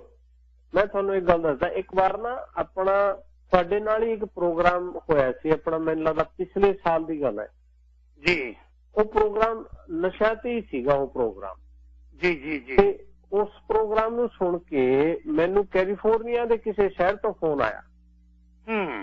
ਉਹ ਕਹਿੰਦੇ ਜੀ ਤੁਹਾਡੇ ਨਾਲ ਗੱਲ ਕਰਨੀ ਹੈ ਤੇ ਵੀ ਮੇਰੇ ਬੱਚੇ ਨੂੰ ਪ੍ਰੋਬਲਮ ਹੈ। ਮੈਂ ਕਿਹਾ ਜੀ ਦੱਸੋ। ਕਹਿੰਦੇ ਜੀ ਵੀ ਮੇਰਾ ਬੱਚਾ ਜਿਹੜਾ ਹੈ ਉਹ ਵੀ ਵਧੀਆ ਕੰਮ ਕਰਦਾ ਸੀ, ਹੁਣ ਕੰਮ ਵੀ ਛੱਡ ਗਿਆ, 3-4 ਸਾਲ ਹੋ ਗਏ, ਤੇ ਉਹ ਬਿਜ਼ਨਸ ਵੀ ਬੰਦ ਹੋ ਗਿਆ, ਤੇ ਹੁਣ ਘਰੇ ਰਹਿੰਦਾ ਤੇ ਸਾਰਾ ਦਿਨ ਪੀਂਦਾ ਖਾਂਦਾ ਹੀ ਰਹਿੰਦਾ ਜੀ। ਹੁਣ ਕੀ ਕਰੀਏ? ਮੈਂ ਕਿਹਾ ਜੀ ਤੁਸੀਂ ਕਿਸੇ ਡਾਕਟਰ ਨੂੰ ਦਿਖਾਇਆ? ਕਹਿੰਦੇ ਜੀ ਡਾਕਟਰ ਨੂੰ ਜੇ ਕਿਸੇ ਲੈ ਕੇ ਜਾਈਏ ਕਹਿੰਦੇ ਵੀ ਤੁਹਾਨੂੰ ਦਿਖਾਉਣਾ। ਮੈਂ ਕਿਹਾ ਜੀ ਮੈਨੂੰ ਦਿਖਾਉਣਾ, ਮੈਂ ਤਾਂ ਤੁਹਾਡੇ ਤੋਂ 400 ਮੀਲ ਦੂਰ ਬੈਠਿਆ, ਤੁਸੀਂ ਮੈਨੂੰ ਕਿਉਂ ਦਿਖਾਉਣਾ? ਤੁਸੀਂ ਲੋਕਲ ਆਪਣੇ ਡਾਕਟਰ ਨੂੰ ਦਿਖਾਓ। ਕਹਿੰਦੇ ਜੀ ਜੇ ਲੋਕਲ ਡਾਕਟਰ ਨੂੰ ਦਿਖਾਉਂਦੇ, ਇਹਦਾ ਹਾਲੇ ਵਿਆਹ ਨਹੀਂ ਹੋਇਆ, ਜੇ ਕਿਸੇ ਨੂੰ ਪਤਾ ਲੱਗਿਆ ਤਾਂ ਇਹਦਾ ਵਿਆਹ ਨਹੀਂ ਹੋਣਾ ਕੱਲ ਨੂੰ। ਤੁਹਾਡੇ ਸੇਮ ਹੀ ਕੁਐਸਚਨ ਹੈ ਕਿ ਵੀ ਬੱਚਾ ਸਕੂਲ ਜਾ ਰਿਹਾ ਹੈ ਵੀ ਉਹ ਗਲਤ ਕੰਪਨੀ 'ਚ ਪੈ ਗਿਆ। ਮੈਂ ਇੱਕ ਗੱਲ ਬਿਲਕੁਲ ਖੁੱਲ ਕੇ ਕਹਿਣਾ ਸਾਰੀ ਕਮਿਊਨਿਟੀ ਨੂੰ, ਤੁਸੀਂ ਇਹ ਭੁੱਲ ਜਾਓ ਇਸ ਗੱਲ ਨੂੰ ਕਿ ਬਾਹਰਲਿਆਂ ਨੂੰ ਨਹੀਂ ਪਤਾ। ਜਿਹੜਾ ਬੱਚਾ ਬਿਜ਼ਨਸ ਕਰਦਾ ਸੀ ਹੁਣ ਉਹ ਬਿਜ਼ਨਸ ਨਹੀਂ ਕਰ ਰਿਹਾ, 4 ਸਾਲ ਤੋਂ ਘਰੇ ਬੈਠਾ ਹੈ ਕਿ ਕਮਿਊਨਿਟੀ ਰਹਿੰਦੀ ਹੈ ਬਿਲਕੁਲ। ਉਹਨਾਂ ਨੂੰ ਇਹ ਨਹੀਂ ਦਿਸਦਾ ਕਿ ਵੀ ਕਰ ਕੀ ਰਿਹਾ ਅੱਜ ਕੱਲ, ਘਰੇ ਕਿਉਂ ਬੈਠਿਆ ਹੈ ਜੀ। ਵੀ ਬਾਹਰਲੇ ਲੋਕਾਂ ਨੂੰ, ਆਪਣੇ ਤੋਂ ਪੇਰੈਂਟਸ ਤੋਂ ਵੀ ਪਹਿਲਾਂ ਬਾਹਰਲੇ ਲੋਕਾਂ ਨੂੰ ਆਲਰੇਡੀ ਪਤਾ ਹੈ। ਇਹ ਭੁੱਲ ਜੋ ਗੱਲ ਕਿ ਕਿਸੇ ਨੂੰ ਨਹੀਂ ਪਤਾ। ਇਹ ਸਿਰਫ ਆਪਣੇ ਮਨ ਦਾ ਝਾਕਾ, ਆਪਣੇ ਆਪ ਨੂੰ ਖੁਸ਼ ਰੱਖਣ ਲਈ ਇਹ ਗੱਲ ਕਹਿਣੀ ਹੈ ਵੀ ਹਾਲੇ ਬਾਹਰ ਕਿਸੇ ਨੂੰ ਪਤਾ ਨਹੀਂ ਹੈ। ਵੀ ਆਪਾਂ ਆਪਣੇ ਲਾਈਫ ਦੇ ਵਿੱਚ ਆਪਣੇ ਘਰ ਦੇ ਵਿੱਚ ਹੀ ਬੈਠੇ ਆ ਤੇ ਆਪਣੇ ਚਿਹਰੇ ਤੇ ਜੇ ਮਾੜੀ ਜਿਹੀ ਟੈਨਸ਼ਨ ਹੁੰਦੀ ਹੈ ਤੇ ਆਪਾਂ ਨੂੰ ਬੱਚੇ ਵੀ ਪੁੱਛ ਲੈਂਦੇ ਕਈ ਵਾਰ, ਕੀ ਗੱਲ ਅੱਜ ਪਰੇਸ਼ਾਨ ਜੇ ਲੱਗਦੇ ਹੋ, ਕੋਈ ਗੱਲ ਹੈ? ਤੁਹਾਨੂੰ ਕੀ ਲੱਗਦਾ ਵੀ ਬਾਹਰ ਇਹ ਸਮਾਜ ਇੱਕ ਬਹੁਤ ਵੱਡਾ ਆਇਨਾ ਹੈ ਜੀ। ਜਦੋਂ ਤੁਹਾਡੇ ਵਿੱਚ ਕੋਈ ਚੱਲ ਰਹੀ ਹੁੰਦੀ ਹੈ ਗੱਲ, ਉਹ ਨੋਰਮਲ ਨਹੀਂ ਹੁੰਦੀ, ਮੰਨ ਲਿਆ ਕੋਈ ਟੈਨਸ਼ਨ ਹੁੰਦੀ ਹੈ, ਸਟ੍ਰੈਸ ਦੇ ਵਿੱਚ ਹੈਗਾ ਬੰਦਾ, ਜਾਂ ਘਰ 'ਚ ਕੋਈ ਹਲਚਲ ਹੁੰਦੀ ਹੈ, ਕੋਈ ਪਰੇਸ਼ਾਨੀ ਹੁੰਦੀ ਹੈ, ਤੁਸੀਂ ਬਾਹਰ ਜਾ ਕੇ ਲੋਕਾਂ ਦੇ ਨਾਲ ਗੱਲ ਕਰਦੇ ਹੋ। ਇੰਨੇ ਵੱਡੇ ਐਕਟਰ ਤਾਂ ਨਹੀਂ ਆਪਾਂ ਹੈਗੇ ਕਿ ਵੀ ਬਾਹਰ ਏਦਾਂ ਹੀ ਪ੍ਰੀਟੈਂਡ ਕਰੀ ਜਾਵਾਂਗੇ ਕਿ ਵੀ ਬਾਹਰਲੇ ਲੋਕਾਂ ਨੂੰ ਕੁਝ ਪਤਾ ਹੀ ਨਹੀਂ ਹੋਣਾ। ਇਹ ਪੋਸੀਬਲ ਹੀ ਨਹੀਂ ਹੈ ਗੱਲ। ਸਾਡੇ ਕੰਮ ਜਦੋਂ ਤੁਸੀਂ ਕਰਦੇ ਹੋ, ਕੰਮ ਤੇ ਅਸਰ ਪੈਂਦਾ। ਤੁਸੀਂ ਉੱਥੇ ਕੰਮ ਵਾਲੇ ਵੀ ਪੁੱਛ ਲੈਂਦੇ ਕੀ ਗੱਲ ਅੱਜ ਥੋੜਾ ਜਿਹਾ ਉਖੜਿਆ ਜਿਹਾ ਲੱਗਦਾ, ਕੀ ਗੱਲ ਠੀਕ ਹੈ ਸਾਰਾ ਕੁਝ? ਕਿਤੇ ਨਾ ਕਿਤੇ ਕੋਈ ਸੁਰਾਗ ਆਪਾਂ ਜ਼ਰੂਰ ਛੱਡਦੇ ਆ। ਕੋਈ ਗੱਡੀ ਚਲਾਉਂਦੇ ਹੋ, ਰੈੱਡ ਲਾਈਟ ਕ੍ਰੋਸ ਕਰ ਜੂਗਾ, ਉਹਨੂੰ ਟਿਕਟ ਮਿਲ ਜੂਗੀ, ਜਦਕਿ ਪਹਿਲਾਂ ਕਦੇ ਨਹੀਂ ਮਿਲੀ। ਉਹਨੂੰ ਨੀਂਦ ਚੰਗੀ ਨਹੀਂ ਆਉਂਦੀ ਹੋਊਗੀ ਤਾਂ ਉਹਦੇ ਅੱਖਾਂ ਥੱਲੇ ਡਾਰਕ ਸਰਕਲ ਹੋ ਜਾਣੇ। ਉਹਨੂੰ ਭੁੱਖ ਨਹੀਂ ਲੱਗਣੀ ਤਾਂ ਡਾਕਟਰ ਦੀ ਵਿਜ਼ਿਟ ਵੱਧ ਜਾਣੀ, ਤੇ ਉਹ ਕਹਿੰਦਾ ਕਿ ਬਾਹਰ ਕਿਸੇ ਨੂੰ ਪਤਾ ਨਾ ਲੱਗੇ। ਇਹ ਪੋਸੀਬਲ ਕਿਵੇਂ ਹੈ, ਮੈਨੂੰ ਇਹ ਦੱਸੋ। ਤੋ ਇਸ ਚੀਜ਼ ਨੂੰ ਭੁੱਲ ਜਾਣਾ ਚਾਹੀਦਾ ਕਿ ਵੀ ਜੇ ਤੁਸੀਂ ਉਹਨੂੰ ਲੁਕੋਈ ਜਾਂਦੇ ਹੋ ਫਿਰ ਵੀ ਉਹ ਉਸ ਟਾਈਮ ਤੱਕ ਹੀ ਤੁਸੀਂ ਲੁਕੋ ਸਕਦੇ ਹੋ। ਜਦੋਂ ਬਿਲਕੁਲ ਉਹ ਐਕਸਟ੍ਰੀਮ ਤੇ ਪਹੁੰਚ ਜਾਂਦਾ ਫਿਰ ਉਹ ਕੋਈ ਇਲਾਜ ਨਹੀਂ ਬਚਦਾ। ਫਿਰ ਤਾਂ ਕਹਿੰਦਾ ਵੀ ਪਤਾ ਲੱਗੇ ਤਾਂ ਭਾਵੇਂ ਸਾਰੀ ਦੁਨੀਆ ਨੂੰ ਲੱਗੇ, ਬਟ ਮੈਨੂੰ ਕੱਢੋ ਇਸ ਬਿਮਾਰੀ ਤੋਂ ਬਾਹਰ। ਫਿਰ ਉਹ ਸਾਡੇ ਵਰਗਿਆਂ ਕੋਲ ਆਉਂਦਾ ਕੋਈ ਕਿ ਜੀ ਆਹ ਬਿਮਾਰੀ ਹੈ, ਵੀ ਪੁੱਛੀਏ ਵੀ ਕਦੋਂ ਦੀ ਹੈ ਜੀ? ਇਹ ਜੀ ਸ਼ੁਰੂ ਹੋਈ ਸੀ ਮੈਨੂੰ 2001 ਦੇ ਵਿੱਚ। ਅੱਛਾ ਤੂੰ ਅੱਜ ਜਾਗ ਗਿਆ ਭਾਈ, ਤੈਨੂੰ 20 ਸਾਲ ਹੋ ਗਏ ਜਾਂ ਕਿਸੇ ਨੂੰ 5 ਸਾਲ ਹੋ ਗਏ, ਤੇ ਇੰਨੇ ਟਾਈਮ ਲੱਗਿਆ ਤੈਨੂੰ ਇਹ ਅਵੇਅਰਨੈਸ ਕ੍ਰੀਏਟ ਕਰਨ ਨੂੰ ਕਿ ਮੈਨੂੰ ਹੈਲਪ ਦੀ ਲੋੜ ਹੈ। ਵੀ ਅੱਜ ਤੂੰ ਤੇਰਾ ਇਹ ਝਾਕਿਆ, ਅੱਜ ਆਪਣੇ ਆਪ ਨੂੰ ਇੰਨਾ ਅਵੇਅਰ ਕੀਤਾ ਕਿ ਵੀ ਪਤਾ ਲੱਗੇ ਤਾਂ ਲੱਗੇ ਕਿਸੇ ਨੂੰ ਕੋਈ ਪ੍ਰੋਬਲਮ ਨਹੀਂ। ਇਹੀ ਸਮਝ ਲੈਣਾ ਚਾਹੀਦਾ ਜਿਹਨੂੰ ਪ੍ਰੋਬਲਮ ਹੈ, ਉਹਨੂੰ ਇਹੀ ਸਮਝ ਲੈਣਾ ਚਾਹੀਦਾ ਕਿ ਯੂ ਆਰ ਨੋਟ ਅਲੋਨ। ਤੂੰ ਇਕੱਲਾ ਨਹੀਂ ਹੈਗਾ ਇਸ ਦੁਨੀਆ ਦੇ ਵਿੱਚ ਜਿਹਨੂੰ ਪ੍ਰੋਬਲਮ ਹੈ। ਸਾਰੀ ਦੁਨੀਆ ਨੂੰ ਪ੍ਰੋਬਲਮ ਹੈ। ਜਿੱਦਾਂ ਤੁਹਾਨੂੰ ਹੈਡੇਕ ਹੁੰਦਾ ਹੈ, ਤੁਹਾਨੂੰ ਕੋਈ ਪੇਟ 'ਚ ਦਰਦ ਹੁੰਦਾ, ਤੁਸੀਂ ਡਾਕਟਰ ਕੋਲ ਜਾਂਦੇ ਹੋ, ਉਸ ਟਾਈਮ ਤਾਂ ਆਪਾਂ ਨੂੰ ਕੋਈ ਸੰਗ ਨਹੀਂ ਲੱਗਦੀ। ਡਾਕਟਰ ਕੋਲ ਕਿਉਂ ਆਏ? ਕਹਿੰਦੇ ਜੀ ਹੈਡੇਕ ਹੈ, ਦਵਾਈ ਦੇ ਦੇਣੀ, ਠੀਕ ਹੋ ਜਾਣਾ। ਇਹ ਇੱਥੇ ਵੀ ਰਿਲੇਸ਼ਨਸ਼ਿਪ ਦੀ ਪ੍ਰੋਬਲਮ ਹੈ। ਆਪਣੇ ਸਾਈਕੋਲੋਜਿਸਟ ਕੋਲੇ, ਲਾਈਫ ਕੋਚ ਕੋਲੇ ਜਾਓ ਜੀ, ਆਹ ਸਮੱਸਿਆ ਹੈ, ਮਿਸਅੰਡਰਸਟੈਂਡਿੰਗ ਜਾਂ ਉੱਥੇ ਕਵਰ ਹੋ ਜਾਂਦੀ। ਉਹ ਕੁਲਦੀਪ ਜੀ ਜਿੰਨੀ ਸਰੀਰਕ ਬਿਮਾਰੀਆਂ ਹੈ, ਫਿਜ਼ੀਕਲ ਹੈਲਥ ਦੀ ਗੱਲ ਕਰ ਲੈਂਦੇ ਜੀ, ਉਹਦੇ ਵਿੱਚ ਡਾਕਟਰ ਤੇ ਰਿਸਰਚ ਇਹ ਗੱਲ ਕਹਿੰਦੀ ਹੈ ਜਿੰਨੀ ਸਰੀਰ ਦੇ ਵਿੱਚ ਬਿਮਾਰੀਆਂ ਲੱਗੀਆਂ ਉਹਨਾਂ ਦਾ 70 ਤੋਂ 80% ਉਹ ਦਿਮਾਗੀ ਬਿਮਾਰੀਆਂ ਤੋਂ ਸ਼ੁਰੂ ਹੋ ਕੇ ਸਰੀਰ ਦੀ ਬਿਮਾਰੀਆਂ ਬਣਦੀਆਂ। 70 ਤੋਂ 80% ਤੁਸੀਂ ਸੋਚ ਕੇ ਦੇਖੋ ਕਿੱਦਾਂ ਕਨਵਰਟ ਹੁੰਦੀ ਹੈ ਬਿਮਾਰੀ ਸਰੀਰ ਦੇ ਬਿਮਾਰੀਆਂ ਦੇ। ਹਾਰਟ ਦੀ ਬਿਮਾਰੀ ਹੁੰਦੀ ਹੈ, ਕਿਸੇ ਨੂੰ ਹਾਰਟ ਦੀ ਪ੍ਰੋਬਲਮ ਹੁੰਦੀ ਹੈ, ਉਹਦਾ ਕਨੈਕਸ਼ਨ ਸਿੱਧਾ ਇਮੋਸ਼ਨਸ ਦੇ ਨਾਲ ਹੈ। ਕਿਸੇ ਪਾਸੇ ਸਟ੍ਰੈਸ ਰਿਹਾ ਹੋਊਗਾ, ਕੋਈ ਟੈਨਸ਼ਨਾਂ 'ਚ ਰਿਹਾ ਹੋਊਗਾ, ਉੱਥੋਂ ਹੌਲੀ ਹੌਲੀ ਕਰਦੇ ਉਹ ਸਮਾਨ ਉਹ ਇੰਨਾ ਪੱਕ ਗਿਆ ਅੰਦਰੋਂ ਕਿ ਉਹ ਕਿਤੇ ਨਾ ਕਿਤੇ ਸਰੀਰ ਤੇ ਫਿਰ ਅਫੈਕਟ ਕਰਨਾ ਸ਼ੁਰੂ ਕਰ ਦਿੰਦਾ। ਨੀਂਦ ਨਾ ਆਉਣਾ, ਭੁੱਖ ਨਾ ਲੱਗਣਾ, ਜਾਂ ਚਿੜਚਿੜਾ ਸੁਭਾਅ ਰਹਿਣਾ, ਜਾਂ ਆਪਸ ਵਿੱਚ ਲੜਾਈ ਕਰਨੀ, ਗੁੱਸਾ ਜ਼ਿਆਦਾ ਆਉਣਾ, ਇਹ ਸਾਰੀਆਂ ਚੀਜ਼ਾਂ ਫਿਰ ਕਿਸੇ ਪਾਸੇ ਡਰੱਗਸ ਦਾ, ਸ਼ਰਾਬ ਦਾ, ਇਹਨਾਂ ਚੀਜ਼ਾਂ ਦਾ ਸਹਾਰਾ ਲੈਣਾ ਸ਼ੁਰੂ ਕਰ ਦਿੰਦਾ ਇਨਸਾਨ। ਤਾਂ ਉਹ ਆਪਣੇ ਆਪ ਦੇ ਬੁਣੇ ਹੋਏ ਇੱਕ ਜਾਲ ਦੇ ਵਿੱਚ ਫਸ ਜਾਂਦਾ ਹੈ। ਇਸੇ ਕਰਕੇ ਔਰ ਇਹ ਹਰੇਕ ਦੀ ਲਾਈਫ ਦੇ ਵਿੱਚ ਇੱਕ ਸਮਾਂ ਏਦਾਂ ਦਾ ਆਉਂਦਾ ਬੰਦਾ ਕਿਤੇ ਨਾ ਕਿਤੇ ਫਸ ਜਾਂਦਾ ਤੇ ਉਹਨੂੰ ਪਤਾ ਨਹੀਂ ਲੱਗਦਾ ਇਹਦੇ ਬਾਹਰ ਕਿਵੇਂ ਨਿਕਲਣਾ ਜੀ। ਇਸੇ ਕਰਕੇ ਆਪਣੀ ਜਿਹੜੀ ਸ਼ੁਰੂ ਚ ਗੱਲ ਹੋਈ ਸੀ ਉਹੀ ਹੈ ਜੀ, life coach is very important, ਸਾਰਿਆਂ ਨੂੰ ਚਾਹੀਦਾ ਜੀ ਜੀ। ਅੱਛਾ ਡਾਕਟਰ ਸਾਹਿਬ, ਬਹੁਤੇ ਮੈਨੂੰ ਸੁਨੇਹੇ ਆ ਰਹੇ ਨੇ ਕਿ ਡਾਕਟਰ ਸਾਹਿਬ ਦਾ ਕਿਸੇ ਤਰੀਕੇ ਦਾ ਨੰਬਰ ਦੇ ਸਕਦੇ ਜੇ ਉਹਨਾਂ ਨਾਲ ਗੱਲਬਾਤ ਕਰਨੀ ਹੋਵੇ ਤੇ ਕਦੋਂ ਕਰ ਸਕਦੇ ਹਾਂ ਜੀ? ਮੈਂ ਨੰਬਰ ਦੇ ਦੇਣਾ ਕੁਲਦੀਪ ਜੀ ਇੱਥੇ। तो मेरा नंबर है 415-449-0495। मैं रिपीट कर देना, 415-449-0495। ਤੇ ਜਾਂ ਫਿਰ ਤੁਸੀਂ ਉੱਥੇ ਵੀ ਤੁਹਾਨੂੰ ਮਿਲ ਜੂਗਾ ਨੰਬਰ। ਇੱਕ ਵੈਬਸਾਈਟ ਹੈ lohanlifecoach.com। तो lohanlifecoach.com ਜਾ ਕੇ, ਹਾਂਜੀ लोहान LOHAN, हाँ जी, लाइफ कोच LIFECOACH lifecoach.com। ਉੱਥੇ ਜਾ ਕੇ ਮੇਰੀ ਇਨਫੋਰਮੇਸ਼ਨ ਹੈ ਤੇ ਕੋਈ ਵੀ ਕਿਸੇ ਤਰ੍ਹਾਂ ਦੀ ਹੈਲਪ ਦੀ ਲੋੜ ਹੋਵੇ, ਜੇ ਮੈਂ ਫੋਨ ਨਹੀਂ ਚੱਕਦਾ ਮੈਨੂੰ ਮੈਸੇਜ ਛੱਡ ਦਿਓ, ਜਦੋਂ ਵੀ ਟਾਈਮ ਮਿਲੂਗਾ ਮੈਂ ਫਿਰ ਕਾਲ ਬੈਕ ਕਰ ਸਕਦਾ। ਡਾਕਟਰ ਸਾਹਿਬ ਤੁਹਾਡਾ ਤਹਿ ਦਿਲੋਂ ਧੰਨਵਾਦ, ਤੁਸੀਂ ਸਮਾਂ ਕੱਢਿਆ।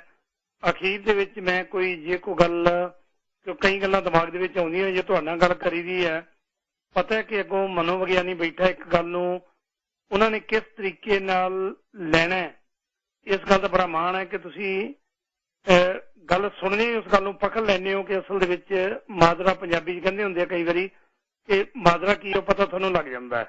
ਤੇ ਅਖੀਰ ਦੇ ਵਿੱਚ ਕੀ ਸੁਨੇਹਾ ਸੁਣਨ ਵਾਲੇ ਸਰੋਤਿਆਂ ਨੂੰ? ਮੈਂ ਨੰਬਰ ਇੱਕ ਵਾਰੀ ਫਿਰ ਰਿਪੀਟ ਕਰ ਦਿਆਂਗਾ, ਪੈਨ ਤੇ ਪੇਪਰ ਤੁਸੀਂ ਲੈ ਕੇ ਰੱਖ ਲਓ, ਮੈਂ ਲਿਖਾ ਦਿਆਂਗਾ, ਬਾਅਦ 'ਚ ਫੋਨ ਨਾ ਕਰਿਓ ਮੈਨੂੰ ਵੀ ਫੋਨ ਨੰਬਰ ਡਾਕਟਰ ਸਾਹਿਬ ਦਾ ਕੀ ਸੀ, ਪੈਨ ਤੇ ਪੇਪਰ ਲੈ ਲਓ।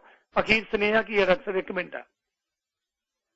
ਹਾਂਜੀ, ਸੁਨੇਹਾ ਇਹ ਹੈ ਜੀ ਕਿ ਵੀ ਜਿਸ ਵੀ ਕਿਸੇ ਭੈਣ ਭਰਾ ਨੂੰ, ਬੱਚਿਆਂ ਨੂੰ, ਜਵਾਨ ਬੱਚਿਆਂ ਨੂੰ ਕੋਈ ਵੀ ਕਿਸੇ ਤਰ੍ਹਾਂ ਦੀ ਪ੍ਰੋਬਲਮ ਹੈ ਜਾਂ ਪ੍ਰੋਬਲਮ ਨਹੀਂ ਵੀ, ਉੱਦਾਂ ਵੀ ਜ਼ਿੰਦਗੀ 'ਚ ਬਹੁਤ ਵਧੀਆ ਸਭ ਕੁਝ ਜਾ ਰਿਹਾ ਹੈ, ਤਾਂ ਉਹਨੂੰ ਬਹੁਤ ਬੈਸਟ ਕਰਨ ਵਾਸਤੇ ਵੀ ਤੁਹਾਨੂੰ ਲਾਈਫ ਕੋਚ ਦੀ ਲੋੜ ਹੋਣੀ ਚਾਹੀਦੀ ਹੈ ਤੇ ਕਰਨੀ ਚਾਹੀਦੀ ਹੈ, ਲੈਣੀ ਚਾਹੀਦੀ ਹੈਲਪ।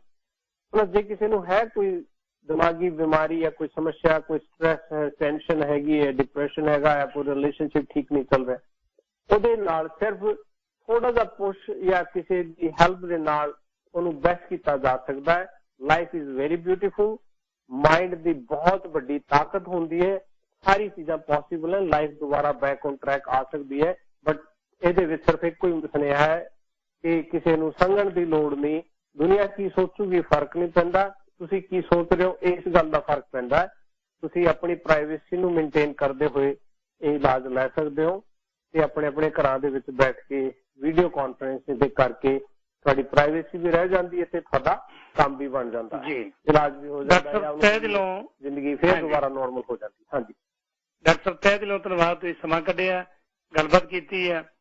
ਸਰੋਤਿਆਂ ਨੂੰ ਦੱਸਦੇ ਹਾਂ ਕਿ ਜਿਹੜੇ ਫੋਨ ਨੰਬਰ ਡਾਕਟਰ ਸਾਹਿਬ ਦਾ ਲੱਭਣਾ ਚਾਹੁੰਦੇ ਆ, ਨੰਬਰ ਲਿਖ ਲਓ, 415 ਕੈਲੀਫੋਰਨੀਆ ਦਾ ਨੰਬਰ ਹੈ, 449 0495 415 4490495। ਬਹੁਤ ਬਹੁਤ ਧੰਨਵਾਦ ਡਾਕਟਰ ਸਾਹਿਬ। ਆਉਣ ਵਾਲੇ ਸਮੇਂ 'ਚ ਜਲਦੀ ਤੁਹਾਡੇ ਨਾਲ ਮੁਲਾਕਾਤ ਹੋਏਗੀ ਜੀ। ਰੱਬ ਰੱਖਾ ਜੀ। ਥੈਂਕ ਯੂ ਜੀ, ਸਾਰਿਆਂ ਦਾ ਬਹੁਤ ਬਹੁਤ ਧੰਨਵਾਦ ਤੇ ਸਤਿ ਸ੍ਰੀ ਅਕਾਲ ਜੀ। ਬਹੁਤ ਧੰਨਵਾਦ ਜੀ। Psychologist doctor Jasvir Singh ਲੋਹਾਨ।